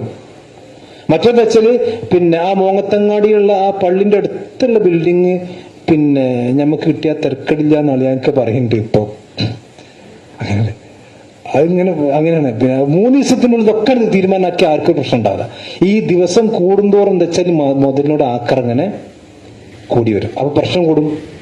പിന്നെ മാത്രമല്ല ഞാൻ അതിലേക്കുള്ള കിടക്കുന്നത്, ഈ മുതലിന് സക്കാത്ത് ഉണ്ടെങ്കിൽ ഈ സക്കാത്ത് കൊടുക്കാതിരുന്നാൽ എല്ലാ വാരിസ്യങ്ങളും കുറ്റക്കാരാണ്. ആ അനന്തരം എടുക്കുന്ന മുഴുവൻ ആളുകളും കുറ്റക്കാരാണ്.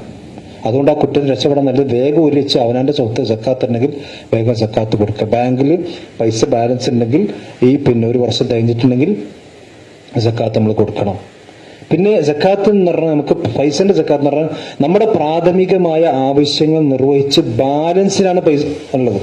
അപ്പൊ നമുക്ക് ഒരാൾക്ക് ഒരു 50,000 ശമ്പളം നൂട്ടിക്കൊടി, അയാൾക്ക് കുട്ടികളുണ്ട്, അയാളുടെ വട്ടച്ചെലവ് കഴിഞ്ഞിട്ട് അയാൾക്ക് ബാലൻസ് ഒന്നും വരുന്നില്ല, അയാൾ തീർക്കാൻ വേണ്ടി പൈസ ചിലവാക്കണില്ല, പക്ഷെ ബാലൻസ് അയാൾക്ക് വരുന്നില്ല, അയാൾ സക്കാത്ത് കൊടുക്കേണ്ട ആവശ്യമില്ല. സമ്പത്ത് അഥവാ പിന്നെ അയാൾക്കുള്ള ബാലൻസിനാണ് എന്ത് ചെയ്യേണ്ടത്? സക്കാത്ത് കൊടുക്കേണ്ടത്. ഇസ്ലാമിൽ നിങ്ങൾ ആലോചിച്ചു അത് 2.5% ഉള്ളൂ. 2.5% പറഞ്ഞാൽ 1,00,000 രൂപ ഒരാളെ കയ്യിൽ ഒരു കൊല്ലം നിന്നിട്ട് അയാൾക്ക് എത്ര സക്കാത്ത് കൊണ്ടുള്ളൂ? 2,500 റുപ്യ. 1,00,000 രൂപ ആണ് ഒരു കൊല്ലം ആൾ കയ്യിൽ ബാലൻസ് ഉണ്ടെങ്കിൽ 2,500 രൂപയാണ് സക്കാത്ത് കൊടുക്കേണ്ടത്. ഇത് ഇസ്ലാമിൽ മാത്രമുള്ള പോലെ. നിങ്ങൾ ആലോചിച്ച് നോക്കണം, നമ്മൾ ഒരു 100 റുപ്യക്ക് പെട്രോൾ അടിച്ചാൽ എത്ര ടാക്സ്? ശരിക്കും പെട്രോളിന് വില 106 റുപ്യ ഉണ്ടോ? പെട്രോളിന് വില 106 റുപ്യ ഇല്ലല്ലോ. എത്ര ടാക്സ്? ഇത് ഇസ്ലാമിക രാജ്യത്ത് അങ്ങനൊന്നുമില്ല. ഇസ്ലാമിക ഈ സാമ്പത്തിക വ്യവസ്ഥ എന്ന് പറഞ്ഞാൽ വളരെ ക്ലിയർ ആണ്. പക്ഷെ അതുപോലും നമ്മൾക്ക് കൊടുക്കാൻ തയ്യാറില്ലെങ്കിൽ നമ്മൾ പരലോകത്ത് കുടുങ്ങിപ്പോകും. അതുകൊണ്ട് നമ്മൾ ആവശ്യമില്ലാത്ത മസാലകളൊക്കെ പറഞ്ഞിട്ട് നമ്മൾ എന്ത് ചെയ്യണ്ട? സക്കാത്തിൽ നിന്ന് ഒഴിവാകണ്ട. സക്കാത്ത് നിർബന്ധമായും നമ്മൾ കൊടുക്കണം. അതേപോലെ തന്നെ പ്രാർത്ഥനകൾ അധികരിപ്പിക്കുക, ദുആകൾ അധികരിപ്പിക്കുക. ദുആന്റെ പുസ്തകങ്ങളൊക്കെ നമുക്ക് കിട്ടും. റസൂലുള്ളാഹിന്റെ പ്രാർത്ഥന എന്ന് പറഞ്ഞാൽ മുസ്ലിം പുറത്തിറക്കിയ പുസ്തകങ്ങളുണ്ട്, ഏതെങ്കിലും ആപ്പുകളുണ്ട്. നമ്മൾ നല്ലോണം പ്രാർത്ഥിക്കുക. റമദാനിൽ പ്രാർത്ഥനകൾ സ്വീകരിക്കപ്പെടും. അതുകൊണ്ടാണ് വഇദാ സഅലക ഇബാദി അന്നി ഫഇന്നി ഖരീബ് ഉജീബു ദഅവത ദാഇ ഇദാ ദഅാനി. ഈ ആയത്ത് എവിടെ ഉള്ള അറിയോ? സൂറത്ത് ബഖറയിലാണ്. ഈ ആയത്തിന്റെ പ്രത്യേകത മുമ്പും നോമ്പാണ്, ശേഷം നോമ്പാണ്. ഈ ആയത്തിന്റെ മുമ്പുള്ള ആയത്തിൽ നോമ്പാണ്, ശേഷമുള്ള ആയത്തിൽ നോമ്പിനെ പറ്റിയത്. ഈ 2 നോമ്പിന്റെ ഇടയിലാണ് അള്ളാഹ് പറഞ്ഞത് വഇദാ സഅലക ഇബാദി അന്നി ഫഇന്നി ഖരീബുൻ ഉജീബു ദഅവത ദാഇ ഇദാ ദഅാനി. അപ്പൊ അതിന്റെ അർത്ഥം എന്താ? ആയത്ത് വിശദീ ഇബ്നു ഉസൈമീനൊക്കെ പറയുന്നുണ്ട്, നോമ്പും ഈ പ്രാർത്ഥന നമ്മളെ ബന്ധം എന്താണ്? നോമ്പിൽ എന്ത് ചെയ്യണം? പ്രാർത്ഥനകൾ അധികരിപ്പിക്കണം. അത് നമ്മൾ നല്ലോണം ശ്രദ്ധിക്കണം. അതേപോലെ തന്നെ പിന്നെ ഞാൻ ദുരിപ്പിക്കുന്നില്ല, അവസാനത്തെ 10 ലൈലത്തുൽ ഖദറിന്റെ 10ആണ്. ആ ലൈലത്തുൽ ഖദറിൽ പ്രതീക്ഷിക്കപ്പെടുന്ന 10ൽ നമ്മൾ ഇത്തിക്കാഫ് ഇരിക്കണം. ഇത്തിക്കാഫ് എന്ന് പറഞ്ഞാൽ പിന്നെ പള്ളിക്കാണ് വരിക, പിന്നെ ഫുള്ള് കച്ചവടം പള്ളിക്കന്ന്, പിന്നെ കുറച്ച് കഴിഞ്ഞിട്ട് കടന്നുറങ്ങുക, പിന്നെ റിയാമുലുണ്ടെങ്കിൽ നീക്കുക, പിന്നെ അത്തായം പള്ളർച്ചെന്നുകൊണ്ട് പിന്നെ കടന്നുറങ്ങി നീച്ച പോലല്ല. ഇത്തിക്കാഫ് എന്ന് പറഞ്ഞാൽ ഇമാം ഇബ്നുൽ ഖയ്യിം റഹ്മത്തുള്ളാഹി അലൈഹി സാദുൽ മഅദിൽ പറയുന്നുണ്ട്, വഹ്ശത്തുൽ ഖബർ ഓർപ്പിക്കണം എന്നാ. ഒരു മനുഷ്യൻ നമ്മൾ ഖബറിലാ കിടക്കണം. നിങ്ങൾ ചിന്തിച്ചു നോക്കിയാണ്, അവിടെ വാട്സപ്പ് ഉണ്ടോ? ഖബറിൽ വാട്സപ്പ് ഇല്ലല്ലോ. സംസാരം ഉണ്ടോ? ഒന്നുമില്ല. നമ്മളൊരു മനുഷ്യൻ ഖബറിൽ കിടക്കും, വഹ്ശത്തുൽ ഖബറിനെ ഓർപ്പിക്കണം. അതാണ് റസൂലുള്ളാന്റെ റസൂലുള്ള പള്ളി ഇത്തിക്കാഫിരിക്കുമ്പോൾ മുഅത്തഖഫ് ഉണ്ടാക്കുന്ന ഒരു അറുണ്ടാക്കിയിട്ട് അതിൻ്റെ ഉള്ളിൽ ഇരിക്കണം. അങ്ങനെ ഇത്തിക്കാഫിരിക്കണം. പക്ഷെ നമ്മളെ പള്ളിക്കൊന്നും നമുക്ക് സാധിക്കൂല. അപ്പൊ നമ്മൾ എന്ത് ചെയ്യുക? കഴിയുന്നതും സംസാരങ്ങളിൽ നിന്നെല്ലാം വിട്ടുനിന്ന് അതാണ് ഇത്തിക്കാഫ് എന്ന് പറയുന്നത്. ഇത്തിക്കാഫ് വളരെ പുണ്യമുള്ള ഇബാദത്താണ്. ഒരു ദിവസം വേണമെങ്കിൽ ഇത്തിക്കാഫിരിക്കാം, ഒരു രാത്രി ഇത്തിക്കാഫിരിക്കാം, 1 മണിക്കൂർ വേണമെങ്കിൽ ഇത്തിക്കാഫിരിക്കാം. ഈ ഇത്തിക്കാഫിന് അക്കല്ല് മുദ്ദത്തില്ലാന്ന് പണ്ഡിതന്മാർ പറഞ്ഞു. അപ്പൊ നമുക്കിപ്പോ ളുഹുറിസ്കരിച്ച് അവസാനത്തെ 10-ലാണെങ്കിൽ ളുഹുറിസ്കരിക്കാൻ പള്ളിയിലേക്ക് വന്നു. ഇനി പള്ളിയിൽ ഇഫ്താറിനൊക്കെ സൗകര്യം ഉണ്ട്. ഇനി നമ്മൾ തറാവി സ്കരിച്ചിട്ടേ പള്ളിയിൽ പോകുള്ളൂ എന്നാണെങ്കിൽ ഇത്തിക്കാഫിന് നിയത്ത് വെക്കാം. പക്ഷെ ഇത്തിക്കാഫിന് നിയത്ത് നമ്മൾ വെച്ച് കഴിഞ്ഞാൽ പിന്നെ ശ്രദ്ധിക്കേണ്ടതെന്ന് വെച്ചാൽ ആവശ്യമില്ല പുറത്തിറങ്ങാൻ പാടില്ല, ഒന്നുണ്ടായിരിക്കണം പള്ളിയിൽ. അപ്പൊ പള്ളിയിൽ ചടഞ്ഞ് കൂടി അള്ളാഹുവിനെ ഓർത്ത് നമ്മുടെ പാപങ്ങളൊക്കെ ഓർത്ത് കരഞ്ഞ് പഠിച്ചുകൊണ്ട് പ്രാർത്ഥിക്കുന്ന ഈ കർമ്മത്തിന് എത്തിക്കുക. ഇത് പെണ്ണുങ്ങൾക്കുണ്ട്. റസൂലുള്ളാഹി സ്വല്ലല്ലാഹു അലൈഹി വസല്ലം സുമ്മ അതകഫ അസ്വാജുഹു, റസൂലുള്ളാഹിന്റെ വഫാത്തിന് ശേഷവും റസൂലുള്ളാഹിന്റെ പെണ്ണുങ്ങൾ റസൂലുള്ളാഹിന്റെ പള്ളിയിൽ ഇത്തിക്കാഫിരുന്നു. ഇപ്പൊ ഇത്തിക്കാഫ് പെണ്ണുങ്ങൾ പള്ളിക്ക് ഇരിക്കാൻ അശുദ്ധിയുടെ പെണ്ണുങ്ങൾക്ക് പറ്റൂല, പക്ഷെ ജുമുഅയുള്ള പള്ളിയിൽ ഇത്തിക്കാഫിരിക്കാൻ പറ്റുള്ളൂ. കാരണം അയാളെ സംബന്ധിച്ചിടത്തോളം ജുമാക്ക് പുറത്തു പോകുന്ന അവസ്ഥ ഉണ്ടാകാൻ പാടില്ല. അപ്പോൾ എത്തിക്കാഫ് ഒരു വലിയ ഇബാദത്താണ്. പക്ഷെ എത്തിക്കാഫിരിക്കുമ്പോൾ ശ്രദ്ധിക്കണം എന്ന് വെച്ചാൽ നമ്മൾ ഫോൺ നിയന്ത്രിച്ചിട്ടില്ലെങ്കിൽ എത്രത്തോളം വെച്ചാൽ പള്ളിയിൽ നിന്ന് കച്ചവടം പാടില്ലല്ലോ, പള്ളി കച്ചവടം പാടില്ല. നമുക്ക് എത്തിക്കാഫിരിക്കുന്ന ഒരാൾക്ക് പുറത്തുനിന്ന് റെയ്താൻ മന്തി വേണമെന്നുണ്ടെങ്കിൽ പള്ളിന്റെ പുറത്തിറങ്ങിയിട്ട് ഫോൺ ചെയ്യാൻ പറ്റും, ഓർഡർ ചെയ്യാൻ പറ്റില്ല. പള്ളിയിൽ നിന്ന് ഓർഡർ ചെയ്യാൻ പറ്റില്ല. പള്ളിയിൽ നിന്ന് നമ്മൾ കച്ചവടക്കാർ എത്തിക്കാഫിക്ക് നല്ലോണം ശ്രദ്ധിച്ചോളി. നിങ്ങളെ ഫോണ് പള്ളിയിൽ നിന്ന് കച്ചവടത്തിന് ഉപയോഗിച്ചാൽ നിങ്ങൾക്ക് എത്തിക്കാഫിന്റെ പുണ്യല്ല കിട്ടുക, ഹറാമിന്റെ ശിക്ഷ കിട്ടുക. റസൂലുള്ളാഹി സ്വല്ലല്ലാഹു അലൈഹി വസല്ലം പള്ളിയിൽ നിന്ന് കച്ചവടം ചെയ്തതിനെ പറ്റി അള്ളാഹു നിങ്ങൾക്ക് ബർക്കത്ത് ചെയ്യാതിരിക്കട്ടെ എന്ന് പ്രാർത്ഥിക്കണമെന്നാണ് കണ്ടു നിൽക്കുന്ന ഒരു പ്രാർത്ഥിപ്പാണ്. മറ്റേ ദിവസം നല്ലൊരു കച്ചവടം കണ്ട മാഷാ അല്ലാഹ് ബാറക്കല്ലാഹു അലൈഹി പറയാൻ പറഞ്ഞ ഒരു മനുഷ്യൻ അത്ഭുതപ്പെടുത്തുന്ന കാര്യം കണ്ട് നമ്മളോട് എന്താ പറയുക, തബ്ലീഗ് ചെയ്യണമെന്നല്ലേ. എന്നാൽ പള്ളിയിൽ നിന്ന് കച്ചവടം ചെയ്യുന്ന ആളെ പറ്റി കണ്ടാൽ പറഞ്ഞു നിനക്ക് അല്ലാഹ് ബർക്കത്ത് ചെയ്യാതിരിക്കട്ടെ എന്ന് പ്രാർത്ഥിക്കണം എന്നാണ് നമ്മൾ പഠിപ്പിച്ചത്. അതുകൊണ്ട് പള്ളി അതിനുള്ളതല്ല. പിന്നെന്താ വെച്ചാല് റമദാൻ ഇനിയിപ്പോ നാളെ നമുക്ക് പർച്ചേസിങ്ങളൊക്കെ നമ്മൾ റമദാന്റെ മുമ്പ് തീർക്കുക. ഡ്രസ്സാണെങ്കിലും സാധനങ്ങളാണൊക്കെ റമദാനിൽ നമ്മുടെ അങ്ങാടിയിൽ തെണ്ടിത്തിയുന്ന അവസ്ഥ ഉണ്ടാകും. പ്രത്യേകിച്ച് പെണ്ണുങ്ങൾ എനിക്ക് പറയാനുള്ളതാണ്. കാരണം നിങ്ങൾക്ക് എന്താ വെച്ചാൽ ഒരു ഡ്രസ്സ് എടുത്താൽ അതുകൊണ്ട് നിൽക്കൂല. അപ്പൊ ഇളച്ചി പറയും ഇത് ഈ കളറിനെക്കാട്ടി നല്ല വേറെ കളറേ കിട്ടും. അപ്പൊ ഇളച്ചിന്റെ അഭ്യർത്ഥന വാങ്ങിച്ച് രണ്ടാമത് വീണ്ടും വന്നു, പിന്നെ മൂത്തച്ഛന്റെ അഭ്യർത്ഥന വാങ്ങിച്ച് മൂന്നാമതും വരും. ഇങ്ങനെ അങ്ങോട്ടും ഇങ്ങോട്ടും അവസാനം ആദ്യത്തിനെക്കാട്ടിൽ മോശമാണ് അവസാനം എന്ത് ചെയ്യുക, സെലക്ട് ചെയ്യുക. ഇതൊന്നും റമദാൻ നമ്മൾ ചെയ്യാൻ പാടില്ല. റമദാൻ അത്യാവശ്യ കാര്യങ്ങൾക്ക് അങ്ങാടിയിലേക്ക് പോവുക, വേഗം തിരിച്ചു വരിക. റസൂൽ പറഞ്ഞ ഏറ്റവും അള്ളാഹ്ക്ക് വെറുപ്പുള്ള സ്ഥലം അങ്ങാടികളാണ്. കാരണം അവിടെയാണ് എല്ലാ ചീറ്റിങ്ങും ഹറാമും തോന്നിയാസങ്ങളും ഒക്കെ അവിടെ നടക്കും. പിശാച് അവിടെ കൊടി കുത്തി വാഴുന്ന സ്ഥലമാണ് അങ്ങാടി. അവിടെ അങ്ങാടി പോകാൻ പാടില്ല എന്നല്ല, ആവശ്യത്തിന് പോകാം, വേഗം തിരിച്ചു വരിക. ഒന്നുകിൽ വീട്ടിലിരിക്കുക അല്ലെങ്കിൽ പള്ളിയിലേക്ക് പോവുക. അതാണ് ഏറ്റവും അഫ്ദൽ. ഏതായിരുന്നാലും വിശുദ്ധ റമദാനെ നമ്മൾ പ്രാർത്ഥനയോടുകൂടി സ്വീകരിക്കുക. കാരണം അല്ലാഹുമ്മ അഇന്നി അലാ ദിക്രിക വശുക്രിക വഹുസ്നി ഇബാദതിക എപ്പോഴും പ്രാർത്ഥിക്കണം. റമദാന്റെ ആയുസ് മാത്രം കിട്ടിയാൽ പോരാ, ആഫിയത്തും കൂടി വേണം. അല്ലാഹു തൗഫീഖ് ചെയ്യുമാറാവട്ടെ.